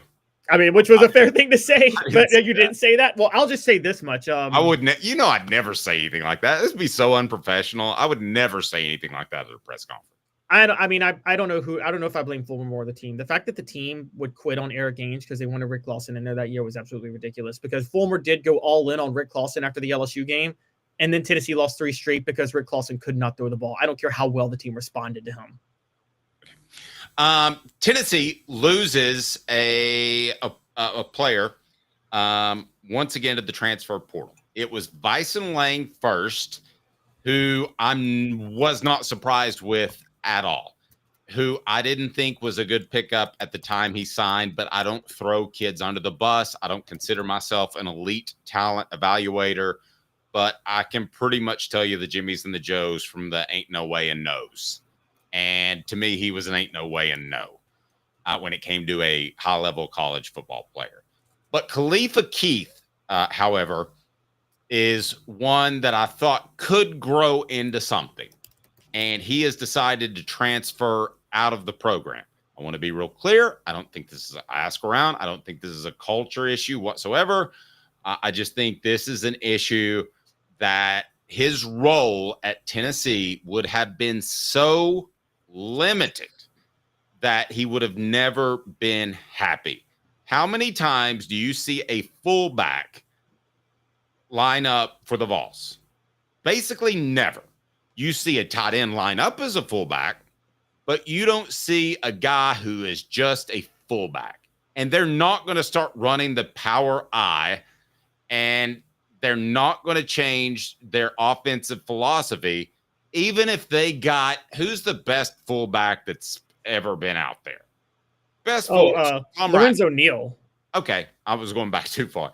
Tom Rathman, Moose Johnston. I don't care if they got that dude. They would, you know what they would do? They would move him to tight end or H-back. I mean, that is just not what they're going to do. So I can't tell you that I'm surprised by the Khalifa Keith move to enter the transfer portal. Is this a loss for Tennessee? Yeah, because I thought he could play a neat little role, but I don't think it's anything you should be concerned about. As a matter of fact, I'm not high on Bison Lang, right? Yeah. I would argue that Bison Lang is a bigger loss than Khalifa Keith because at best he's going to play 8 snaps a game. Yeah, Bison Lang was a depth guy. Khalifa Keith is a loss. Khalifa Keith would have been a loss, but not with the way they ran the offense this year, which was this. I thought they were always going to have Khalifa Keith come in when it was when basically I thought Khalifa Keith would be their running back when there was less than 3 yards to go for a first down. I thought that was how they were going to play him. Kind of like, Dave, you know how in the NFL they have third down running backs now? That's kind of the thing they do. Yes. I thought Khalifa Keith would be the 3 yards or less to go running back. They put him in. But even on short yard, and I think Keith thought that too, to be fair. I think that's what he thought. And that's actually fair because you know this, Dave. If you're in on every 3 yards or less play, you can actually make a lot of plays. That's a lot of touches you can get if you do it right. In an era where they don't use a fullback now, so he would have been a running back on power running plays. The issue is, see, I never ever believe that. I want to be real clear. That's where you and I see this maybe a little bit differently. I want to be really clear. I never ever believed that they were going to have a power back in Khalifa Keith at tailback. Okay, I thought they were going to have a power back, but instead, as we have seen, what they do is they just line the tight end up at running back, and they're like, "Let's give him the ball," and they get under center and hand him the ball. When I saw that happening, I thought, you know what? There's just no room for Khalifa Keith now. It's funny. I see Jerome Bettis mentioned. I don't think there is a market for a Jerome Bettis running back anymore in the NFL. Oh, no, I think there is, but I think you're talking about a special size speed ratio cat. That's true. Jerome Bettis. Yeah, we could say they would make room for Calvin Johnson at receiver too. They'd make room for Randy Moss. I mean, you're talking those guys are in a are in a different level as far as overall big athletes. Yes. No, that's fair. You're right. Because they can be power backs, but they actually have legitimate speed. Derrick Henry, basically, or an Eddie George. Lance. Sorry, not to interrupt. Go ahead. Oh, no, that's fine. I'll let Mike Allstott. That was a good one. Okay, but no, here's one that strikes closer to home. And I'm sorry for my throat here. Will Bartholomew. Let's say Will Bartholomew crops up in the mid-state area as he did, and you sign him. Does he fit into this offense some way, somehow? And I will go ahead and tell you, I've got great respect for the Bartholomew family. I've got great respect for Will. He is one of my favorite all-time guys to cover. I don't think there's a home for him in this offense. No, no, not at all. As a matter of fact, Will Bartholomew was part of a roster that was the last vestige of how you use a fullback and tight end before it went away. And I mean the 2001 team. Again, y'all wonder why Travis Stevens set the rushing record that year. The main tight end was not Jason Witten. The main tight end was John Finlayson, who was nothing but a blocker, Dave, right? Oh yeah, he was a big offensive tackle, or smaller offensive tackle. Yeah, exactly. Will Bartholomew was nothing but a blocker. And they used those two guys as the fullback and the extra tight end. That's why they had the number one rushing offense in college football that year with Travis Stevens. Okay, you guys are bringing it. Greg Amsler going back in the day. This is probably before your time, right? Yeah, it is. Okay. Greg Amsler, he could run a little bit. So, but I still don't think he finds a home in this offense. Not a consistent home, not more than 8 a game. Now, Derek says Sean Bryson. Derek, he plays tailback and he's good. I mean, Sean Bryson could have played tailback if not for the fact that they had 15,000 tailbacks that were slightly better than him. So, no. Matter of fact, for those who don't. I'm sorry, if Sean Bryson is a freshman this past year, he gets most of the carries instead of Peyton Lewis. And for those who don't know, Sean Bryson played tailback in the NFL for a few years, actually. Mm-hmm. And more importantly than that, I don't know if people know this story. Sean Bryson entered the 97 season as the number 2 tailback on the roster behind Mark Levine before Jamal Lewis really emerged, which is an interesting story. But yeah, Sean Bryson is a guy who really doesn't. He willingly moved over to fullback, and he was an amazing blocker at fullback, but he could outrun. He had amazing breakaway speed. Didn't he shatter like every record? Wasn't he a physical freak too, and shattering every record workout wise? Oh, yeah. No. Sean Bryson is not your typical fullback whatsoever. Could Dave lift Sean Bryson? I'm sorry? Could you lift Sean Bryson? Oh, no. Well, you can't lift. You can't.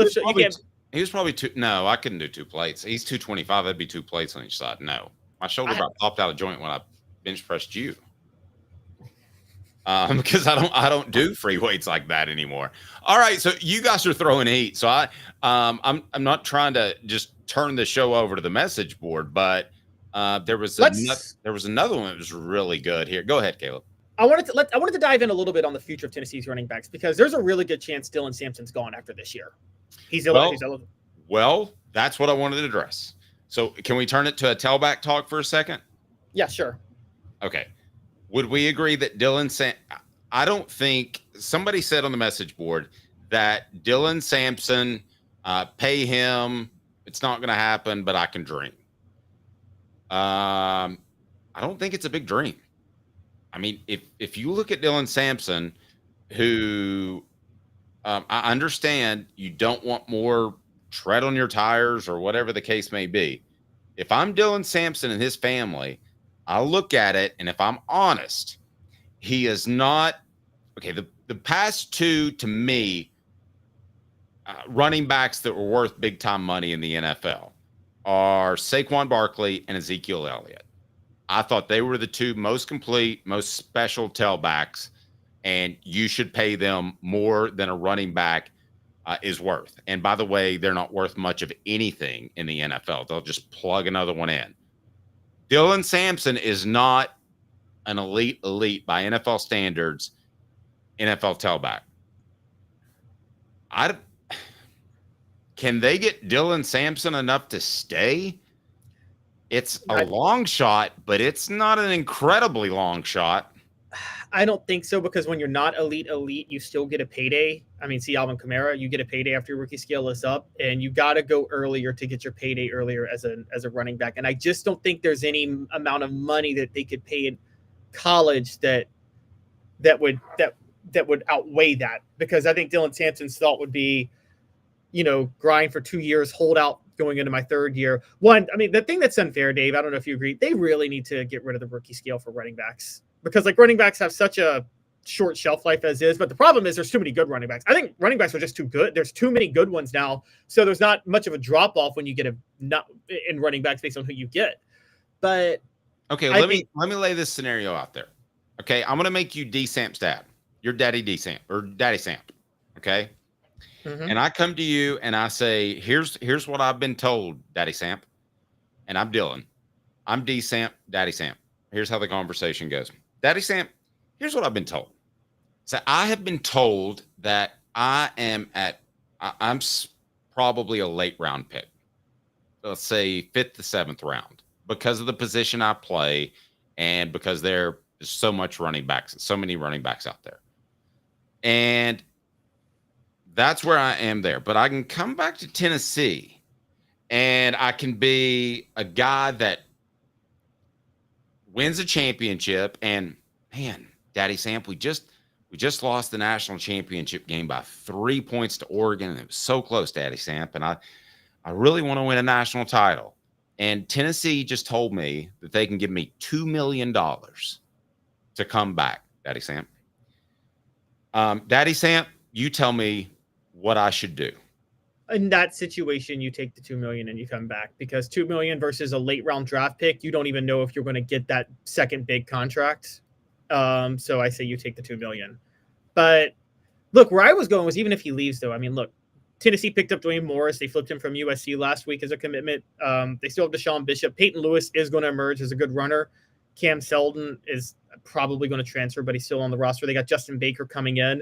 Tennessee's got a collection of running backs. So with or without Dylan Sampson, again, the thing that we talk about with Dylan Sampson, you hate to say this in Tennessee's favor, but you're going to learn this. We'll see this next year. If Tennessee has a drop-off in their running game, it won't be because of Dylan Sampson leaving. It'll be because they lost Cooper Mays, Javonte Spraggins. No, I agree. It was fun to have that little exercise, but when all is said and done, I think Peyton Lewis is going to be special. Totally agree. All SEC special. So don't worry about that. And I did a little bit of research while we were sitting there talking. Even a 7th round pick, based off what I'm seeing, signs a multi-million-dollar contract. Oh, I thought they only get like $800,000 or something. So, well, I know the minimum, and I know this from talking to Jacob Warren. I know the minimum is like $855,000 if you make a team. So maybe you can do some more research there. But from what I'm seeing, Mr. Irrelevant, the last pick in the draft, will be able to sign a $4 million deal. Oh, okay. Well, never mind. And if you're smart, that sets you up for life if you play your money right. Yeah, you can even not play your money right and still be set up for life once you get your head straight. So I would say that it's very unlikely that he will come back unless he just did it out of heart. I mean, you have to remember, this is the school that Peyton Manning came back and he shouldn't have. No, he should have. If Peyton Manning had gone, he would have been drafted by the Jets. He did that because he didn't want to get drafted by the Jets. But by all logical standards, being the my argument would be more like, I think it makes sense for quarterbacks to come back sometimes. I think more like John Henderson should not have come back. That was a mistake. Not really a mistake he wanted to, but like John Henderson lost a year of pay coming back to Tennessee. All right. Peak IV Hydration, South Knoxville and Sevierville. Live your life to the fullest. Hydrate, rejuvenate, and elevate your health with Peak IV Hydration. That's peakivhydration.com. With Caleb Calhoun, I'm Dave Hooker. The show represented by Banks & Jones, Tennessee's trial attorney, banksandjones.com. Coming up, strong comments from Josh Heupel that I think that you're going to appreciate. I love what he said. Stay tuned. More after this, brought to you by Banks & Jones. Now in its 45th year, the second and third generations continue Joe Neubert's commitment. His vision of what this business needed to be, we still try to live up to that. Joe Neubert Collision Center. 24 F-150 4x4 Super Crew, $46,997. 24 Ford Transit 250 Cargo Van, $50,950. 24 Ford Maverick XLT Hybrid, $28,929. Local you trust, power you can afford. Having been in the jewelry industry for a long time in the Knoxville community, I saw a need for a jeweler, a real jeweler. Our ability to do these designs has really been based on the customers bringing new things in and challenging us as a store. Our goal is not to tell anybody what they want. Our goal is to listen to what they want and then help them get there. Schedule your consultation today to get your special someone the perfect custom gift just in time for the holidays. Hi, Mike Davis here with City Heating and Air, reminding you to always dare to compare. Our team provides quality local heating and air service, installation, and maintenance across East Tennessee. We use only the best equipment like American Standard heating and air conditioning for your residential, new construction, or commercial needs. Honesty, dependability, and customer satisfaction have been the cornerstones of our business since 1961. City Heat and Air. Dare to compare. With our brand new location on Emory Road, Eye Care Optical is bringing East Tennessee's best eye care to your neighborhood. Doctors Johnston and Combs offer unmatched expertise and care without a trip to Knoxville. Eye Care Optical, now in Powell. Double D Piping provides full-service fire protection on any scale. From residential homes to government facilities, we can assist any customer through design, fabrication, installation, inspection, and demonstration of fire suppression systems. With 30 years of service across 5 states and a full staff with over 40 years experience, our quality can't be beat. Don't get caught watching what you could have prevented. Call Double D Piping, the absolute best in fire prevention. All SEC center Cooper Mays here. 4th down. Thank you, Coop. The Dave Hooker Show, represented by Banks & Jones, Tennessee's trial attorneys. Play to win, banksjones.com. He tries very hard. The Dave Hooker Show. All I know is when we win a game, it's a team win. When we lose a game, it's a team loss. A presentation of Off the Hook Sports. Sideline! Touchdown! Unbelievable! YouTube, Apple, Spotify, and the free Off the Hook Sports app. Back to Dave Hooker. Welcome back to the program. Hey, can you do me a favor? Based off our message board, we might pivot here a little bit, Caleb. Is the AP poll out for basketball? No, they're asking. Okay, so what happened was I was going to save this, but for another day because there was so much news today. But basically, Tennessee's number 3 in the AP poll, and Kansas and Auburn lost last night. So Tennessee has an inside track to be number 1 next Monday, but they have to win on Saturday. Okay, we'll get to that tomorrow. That's a great topic. We look forward to diving into that. We'll talk some Lady Vols here momentarily, but keeping on course as we want to transition over to Josh Heupel's comments. So here's what Josh Heupel's supposed to say. Josh Heupel is supposed to say, well, I think that we've done enough to host a home game. Neyland Stadium is a great venue, and that should be where a home game is held. We play in the SEC. It's a tough place to play, and that's what I'm doing. I'm politicking. Just like you saw Shane Beamer do with South Carolina and whether or not they deserve to be in the college football playoff. And you've seen other coaches do as well. So I ask you a question, Caleb. What was it that Josh Heupel said instead of that yesterday? He went in and he went splashy. He said, quote, if you are not of the mindset of going into this thing of anyone, anywhere, anytime, then you are just there to have a cup of coffee anyway. And he said, this is a highly competitive group. We will play where we play. We will play who we play. Let's go put the ball down. And then he closed with, listen, we control what we control. We don't have a game before the final rankings come out. There's a lot of football to be played yet. Okay. So I'm going to start a Q&A. It's the first time I've done this on the YouTube, so I don't know how that'll work. But it's Josh Heupel's public persona is what? And so I'll start the Q&A right now. You have to pick one adjective to describe Josh Heupel's public persona is blank. Swag. Swag is the word you're going to Very go. millennial of me. No one says swag anymore, but swag. Okay, I'm not going swag, but here's what I'm going to do. And I can't even tell completely if this thing's going to work, but I'm going to say confident. I think it's simply confident. And I think that's the easiest way to put it, but I would almost say cocky. And if I said cocky, I would mean it in a good way. And Gary says tough, underrated. There we go. All right, so we've got some good ones out there, and I think this is working. Caleb, I believe that he is 110% confident that Tennessee's going to win a national championship and maybe more before he leaves Tennessee. That's what I'm kind of gathering too. Is I don't think he's worried about his situation, and I think he's very, very confident that he's going to win a national title, even if it's not this year. Look, let's not forget this for a minute, guys.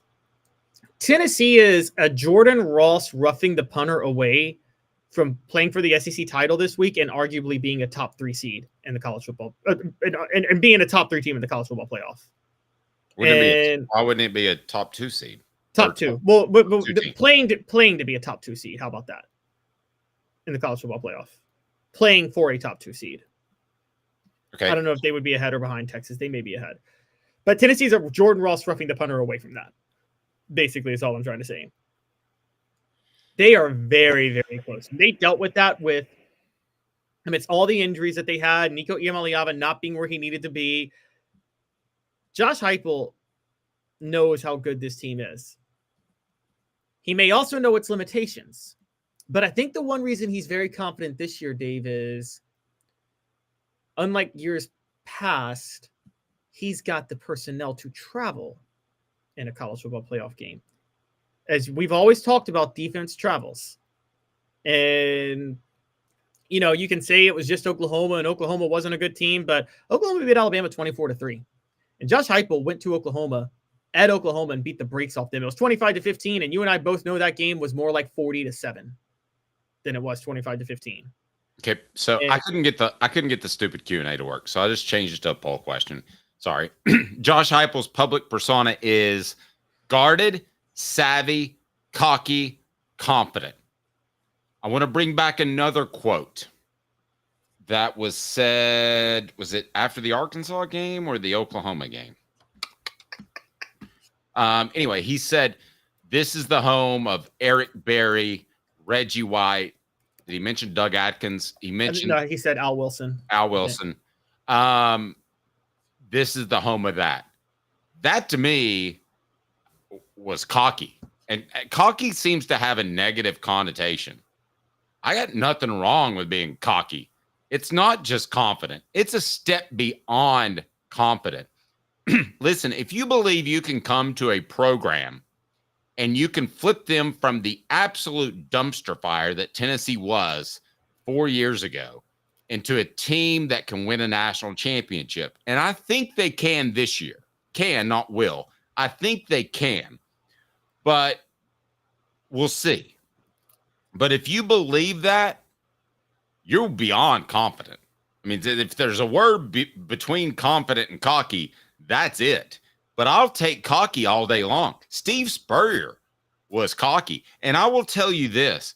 When Josh Heupel does win that first title, he's going to be more outspoken. Don't be surprised if he's one of the more entertaining interviews, which right now he's not. He's one of the worst. He jokes about how he gives reporters nothing to write about. So that's all good, and it's what you need to do now. You keep your mouth shut until you win. And then I think that he will be the type of guy. So somebody vote cocky for me, because that's the lowest one so far. And that's what it is. That's the 4 that I've spoken. And yes, I have spoken to Heupel, Josh. And but I mean, it wasn't any sort of sit down one-on-one interview. Hopefully we'll get that together in the off season. But really a lot of people don't try to talk to him one-on-one, Caleb, because he doesn't say much. And I think he is now guarded, and maybe savvy and maybe cocky and maybe confident and all those things. But I think when Shane Beamer says this is a team that deserves to be in the college football playoff, I just think that comes across as desperate. Yeah. Now, to be fair to Shane Beamer, they are trying to get in. Josh Heupel knows he's in. So there's a little bit difference there, but Josh Heupel has always had a little bit of moxie. And look, this goes back to him as playing quarterback. And go back and look at videos of him when he played at Oklahoma as a quarterback, guys. There's 2 types of quarterbacks. There's the business-minded quarterback, the Peyton Manning, Tom Brady, right? Dave, the straight-laced, we're going to lead the team. We're kind of the coach on the field. Then there's the quarterback that's one of the guys. If you ever go back and watch Josh Heupel at Oklahoma, he was one of the guys, pretty much. And I think that gave him a lot of moxie. That is why he is the way he is. You know what sounds weird? I think it's pretty cocky to go out there in that Oklahoma game and win the way they did. To go completely outside of your comfort zone, I believe that's saying something. And I believe that Josh Heupel was willing to do that. He could have kept chucking it up, and Tennessee probably would have lost because Nico wasn't ready for that sort of stage, but he didn't. He went completely outside of his comfort zone. And to me, that says a lot about him as a competitor. It says a lot about his personality makeup. No, I totally agree. And what did Josh Heupel, because you said like Steve Spurrier, what do they have in common? They were all-American quarterbacks that thought very highly of how they played at quarterback. Yep. And Steve Spurrier sat there and, as you have told me, he feels slighted by Tennessee because they wouldn't change their entire offensive scheme to recruit him. Yep. Sports Treasures carrying over 5 million sports treasures and so much more. Follow on Facebook for the best sports memorabilia daily updates at Sports Treasures TN. If you go to Facebook, look for Sports Treasures TN or stop by their North Knoxville location, which is fantastic. And man, you'll be blown away when you go into that store. So give us an update on the poll question with I kind of knew which one was going to win. That's why I wanted to do the Q&A thing on YouTube, but I couldn't get it to work. Josh Heupel's public persona is confident, cocky, savvy, guarded. 50% confident, 20% guarded, 14% savvy, 8% cocky. And you went with swag? I said swag. You know, swag's probably the best one. I wish I would have put that up there because swag is somewhere between cocky and confident, right? Yeah. Yeah, it is. It is. Yeah, I should have conferred with you before I put that up there. All right, let's talk some Lady Vols. Brought to you by Rick Terry Jewelry Design. They want to be your jeweler looking for affordable game day jewelry, a Tennessee tradition. Again, Rick Terry Jewelry Design. All right, so the Lady Vols, your thoughts? Because to me, I think Kim Caldwell has an exciting brand of basketball. I don't know if it's championship level now, but the Lady Vols to this point in the season, how would you assess what they have done?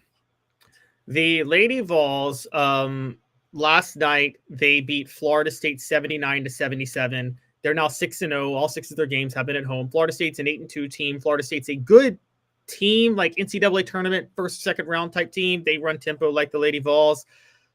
They proved last night a couple of things. One, they have their identity. Talasia Cooper and Z Spearman, the inside-out game of those two, that's how they're going to win games this year because those two scored all the points in the fourth quarter. Z Spearman hit the game winner. Tennessee got the stop at the end defensively. So that speaks volumes. I've spoken enough about their tempo. They also, though, showed a level of mental toughness that's key in this one because they blew a 20-point lead to Florida State in the third quarter alone. And then they came around and still held on to win by responding well in the fourth quarter. So that was a big standout moment. They have an identity. They also have a ceiling. And I said that when Kim Caldwell was hired that they would have this year. Kim Caldwell, to run her system, needs 3 things: size, athleticism, and three-point shooting. She didn't at Marshall, she only needed athleticism and three-point shooting. She didn't need size. But in the SEC, she needs size. She had to drop one of those and had to be less selective when she was adding talent in the portal. She dropped three-point shooting. And she decided some of these players that I get aren't great three-point shooters. They'll be better in my system because they'll get more open looks playing controlled chaos. But she basically made the point we're just not going to be a great three-point shooting team this year. That's not what she said, but that's how she made it clear. That showed last night. They were 9 of 35 from 3. They were 2 of 7 from the free throw line. This is their ceiling. This is why they're not going to be a Final Four caliber team this year. They're a team that will compete for the top 25. And then once they get their Caldwell's, once she gets her selective players in, they'll start to win. But beating Florida State was a good win, but it also proved that they have a ceiling this year. Okay. So tell me if you disagree. Kim Caldwell showing the ability to adjust is huge for the Lady Vols. It is huge. And I don't know if you're going to see that from her this year because, again, she's limited. She's going to have to rely on the athleticism. But the question will become, it's funny you bring that up because what happened with Bruce Pearl? I've always considered Kim Caldwell similar to Bruce Pearl, not in the cheerleading aspect the way Bruce Pearl was, because Kim Caldwell doesn't have to be a cheerleader for the Lady Vols. They already have a fan base, unlike what the men did when Bruce Pearl took over. But it was just all tempo all the time his first year at Tennessee, right, Dave? You were there. It was just controlled chaos. Eventually, teams adjusted. Bruce Pearl had to recruit differently. He kind of proved that, okay, he can develop half-court sets out of his flex offense. He can draw up inbounds plays, things like that. And it wasn't just playing controlled chaos. We're not going to see whether or not Kim Caldwell can transition like that this year. We're just not. She doesn't have the roster to do it. So it's going to be controlled chaos the whole year because that's her only chance of getting this team anywhere. Okay, so what would have happened with Kelly Harper in charge last night? Well, with this team, they definitely would have lost. Now, I don't know what last year's team would have done. Last year's team did lose to Florida State, to be fair. But, they would put it this way. I don't know if Kelly Harper's team blows a 20-point lead like that because they would control the clock. They don't play controlled chaos the way Kim Caldwell does. And Kelly Harper did like to use her did like to rely a lot more on size under the basket, more of a post game. So they still might have won in a different way. But I will say this, mentally, I think they would have melted down had they blown a 20-point lead.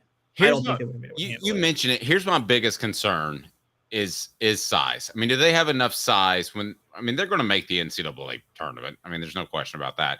But do they have enough size to keep people honest to be able to defend in the post? That's my concern. Oh, yeah.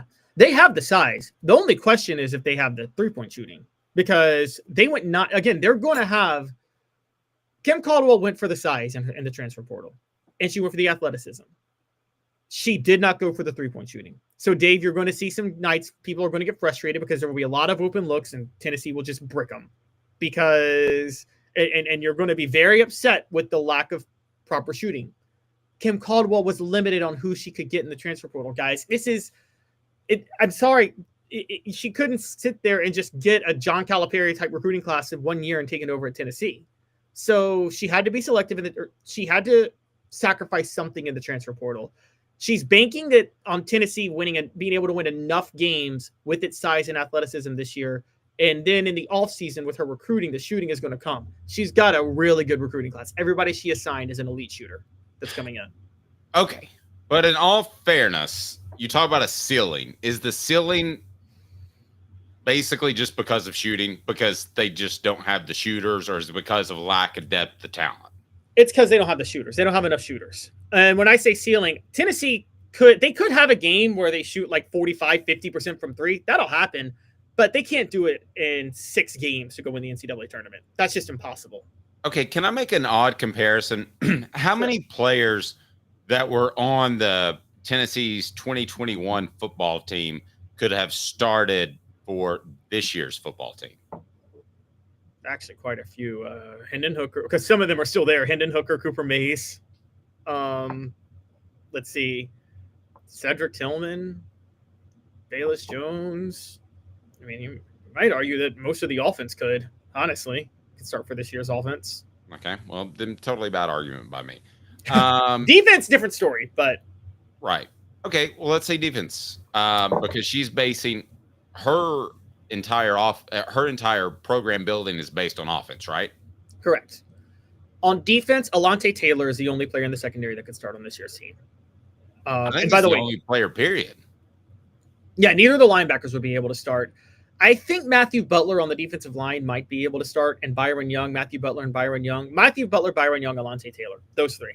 Okay, here's why I wanted to make this comparison, because what did that team do? It played hard all year for Josh Heupel, did they not? Mm-hmm. Okay, so right now, you have a bunch of young ladies who probably know, especially if they're upperclassmen, they're not going to be a part of the glory days. But they have an opportunity to build for the glory days for the University of Tennessee. Caleb, I would argue that the sign of a great coach is when players play hard for you. And players play hard for Kim Caldwell. And to me, that's the most impressive thing that I've seen. I don't care if they shoot 15 air balls a game. I don't care if they can't defend in the post. I don't care, whatever. But you talk about playing hard and hustling. My goodness, that's this crew. Yes. And a great comparison, too, would be the basketball team that we talk about that Bruce Pearl took over his first year in 05-06. C.J. Watson had labored for 3 years under Buzz Peterson. He played so much harder for Bruce Pearl that last year, knowing he wasn't going to be a part of the glory days. But that hard play paid off because it turned him into an NBA role player after that. And so, you can play who knows, something can come out of that. Andre Patterson played hard that year. Stanley Asumnu played hard that year. These were not NBA caliber players, but they played hard for Bruce Pearl in their last year. Tennessee's best 3 players, 1, 2, 3, in your opinion, are? Now that you've had a few games to watch. Well, probably Talasia Cooper, obviously, is their leading scorer go-to. Z Spearman's their post player. I'll stick with Samara Spencer, who had 11 points last night. I think she could end up being a threat shooting the ball, and she's averaging 11 points a game. So those three, the three double-figure scorers in the starting lineup last night: Talasia Cooper, Z Spearman, and Samara Spencer. Okay. Last thing I want to get to, and this is important, and you're probably wondering why in the world we're talking about Urban Meyer, because I believe it could affect the Vols, like soon, like in a trip to Columbus. What's the latest we're hearing about Urban Meyer, that he wants to get back into coaching, which I told you 3 months ago? Yes. So for those who don't know, Jay Crawford, who used to be the host of First Take and then went to Sports Center, reported that Urban Meyer is interested in replacing Ryan Day at Ohio State. And Urban Meyer said a really weird thing on a podcast the other day, where he basically was talking about the state of Ohio State, and he said, quote, "It's uncomfortable to hear the fired word, and it's uncomfortable to hear about the pressure, but it's also the reality that you're compensated very, very well. You get all the resources." I talked to someone, I said, man, it's a rugged job, but it's arguably the best job. He also said, basically said, if you're not the best, find a way to become the best. If you don't like that, go pay your taxes, be a good person, but leave here. Talking about the state of Ohio State. In every way in the book, he took a shot at Ryan Day there. Listen, he did it earlier this year, too. He laid the groundwork and used the word narcissist earlier in the program. And listen, if there's this much turmoil at Ohio State, then don't be surprised if they lay an egg. I don't care if it's in Columbus or wherever. And I do believe that Urban Meyer was making a move to replace Ryan Day actually like 3 months ago. Now, you can say it's because he has pride in the Ohio State program that he grew up loving. You can say it's because he wants to get paid some more money, but the bottom line is because he's a narcissist. Okay, and he wants to get back into coaching. I think you would have taken the Texas job if they would have offered it to him, and I think he wants the Ohio State job. There's no question in my mind. And I will give you and I hate it when we just go randomly in these weird analogies. You more than me, Caleb. But whatever. Okay. Last year, the Dallas Cowboys were one of the better. Would you agree? Were one of the better teams in the NFL? Yes. Okay. And then what happened to them in the first round of the playoffs? They got hammered, right? Yep. And you mean hammered like beat the brakes off them, not like they got drunk. Maybe both. So what happened the week before? Well, here's what happened the week before. Jerry Jones leaked that, yes, he would be interested in Bill Belichick. So do you think those players played hard for Mike McCarthy, knowing that he could be a lame duck coach? No, not at all. There's another layer to this. We'll take it to Tennessee.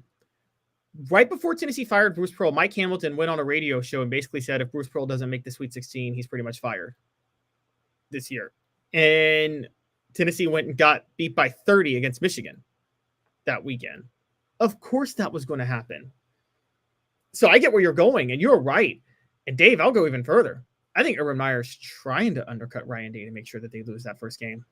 No, don't think it. Know it. He is I don't know about the first game, but yes, probably.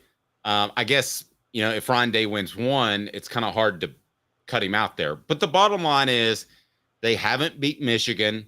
That's as significant as a first-round playoff loss, if not more, with Ryan Day at the helm. And I'm telling you, if they lose this game, Ryan Day's in trouble. And I'm not saying that it's not better for Ohio State. I think it's better for Ohio State if they were to get rid of Ryan Day and hire Urban Meyer. I think they'd probably win another national championship. I think it's the wise thing to do.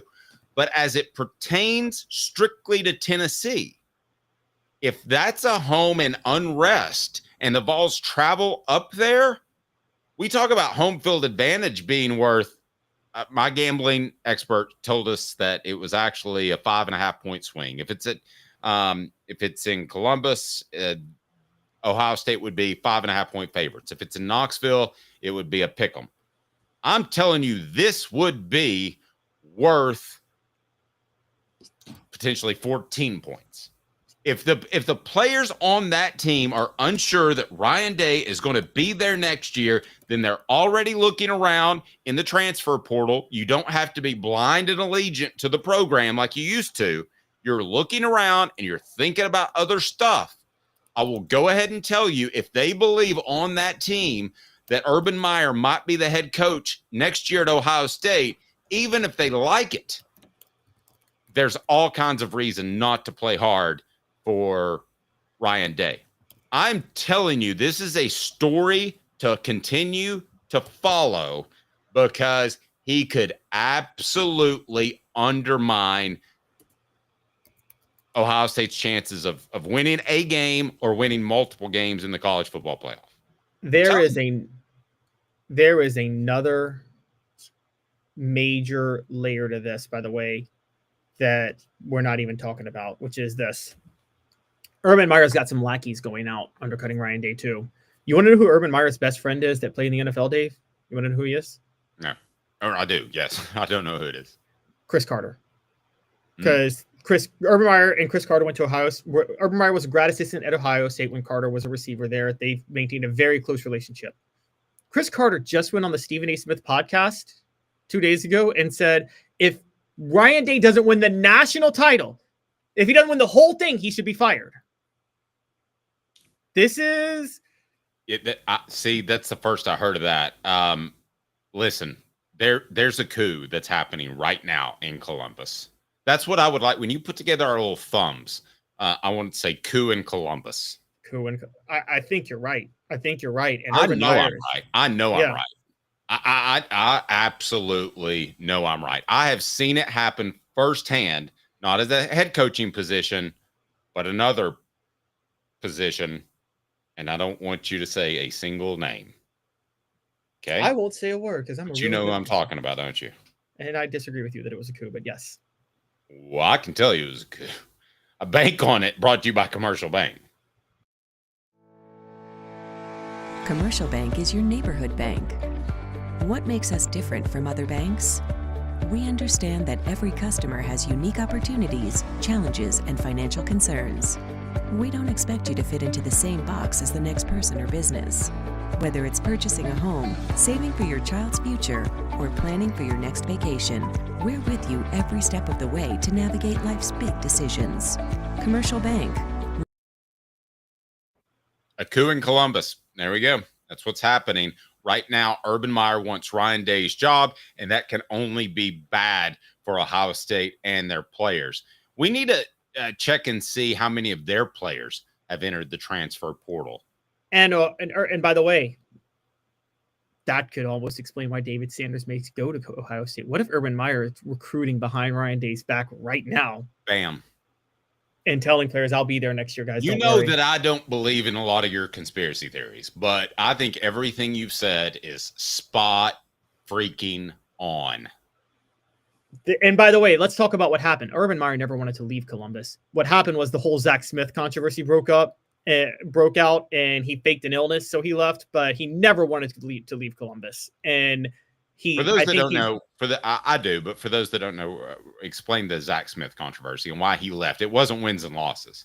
No, it wasn't. Zach Smith was a wife beater, and we can safely say that, right, Dave? Sure. Straight up wife beater. Urban Meyer knew he was a wife beater, kept him on staff because Zach Smith was Earl Bruce's grandson, and Urban Meyer respects Earl Bruce because Earl Bruce gave him his first job and sees him as a mentor. Earl Bruce, by the way, for those who don't know, scapegoated Nick Saban way back in the day for his defense being horrible when it was actually Earl Bruce trying to force a system on him. That's actually an interesting story on its own. But yes, Urban Meyer basically Earl Bruce was a bad dude, and Urban Meyer was trying to do a solid for Earl Bruce. Zach Smith was beating his wife. Urban Meyer kept him on staff. It came out that all these text messages made it clear Urban Meyer knew about it. He got suspended. They didn't do anything. And then he faked an illness and resigned and retired and went to coach in the NFL and flamed out. He's hoping that amidst everything of the last 6 years, that's all blown over now. And he may not be wrong. Interesting. Last look brought to you by Doctors Campbell, Cunningham, Taylor, and Hahn. Look at me. No contacts, no glasses. Doctors Campbell, Cunningham, Taylor, and Hahn. The first step to better vision is to visit ccteyes.com. The information you need is easy to access, and setting an appointment is as simple as clicking the tab. Doctors Campbell, Cunningham, Taylor, and Hahn, and Eye Care Optical at ccteyes.com. All right, have a fantastic day, everyone. The show represented by Banks & Jones, Tennessee's trial attorney, banksandjones.com. For Caleb Calhoun, I'm Dave Hooker. We will talk to you weekdays on YouTube and more. And we encourage you, no matter where you are, please leave us a review. Please like and subscribe and be a part of the program, whether or not you're on Spotify, Apple Podcast, doesn't matter. Please support the program, and we appreciate you. For Caleb Calhoun, I'm Dave Hooker. The show represented by Banks & Jones, Tennessee's trial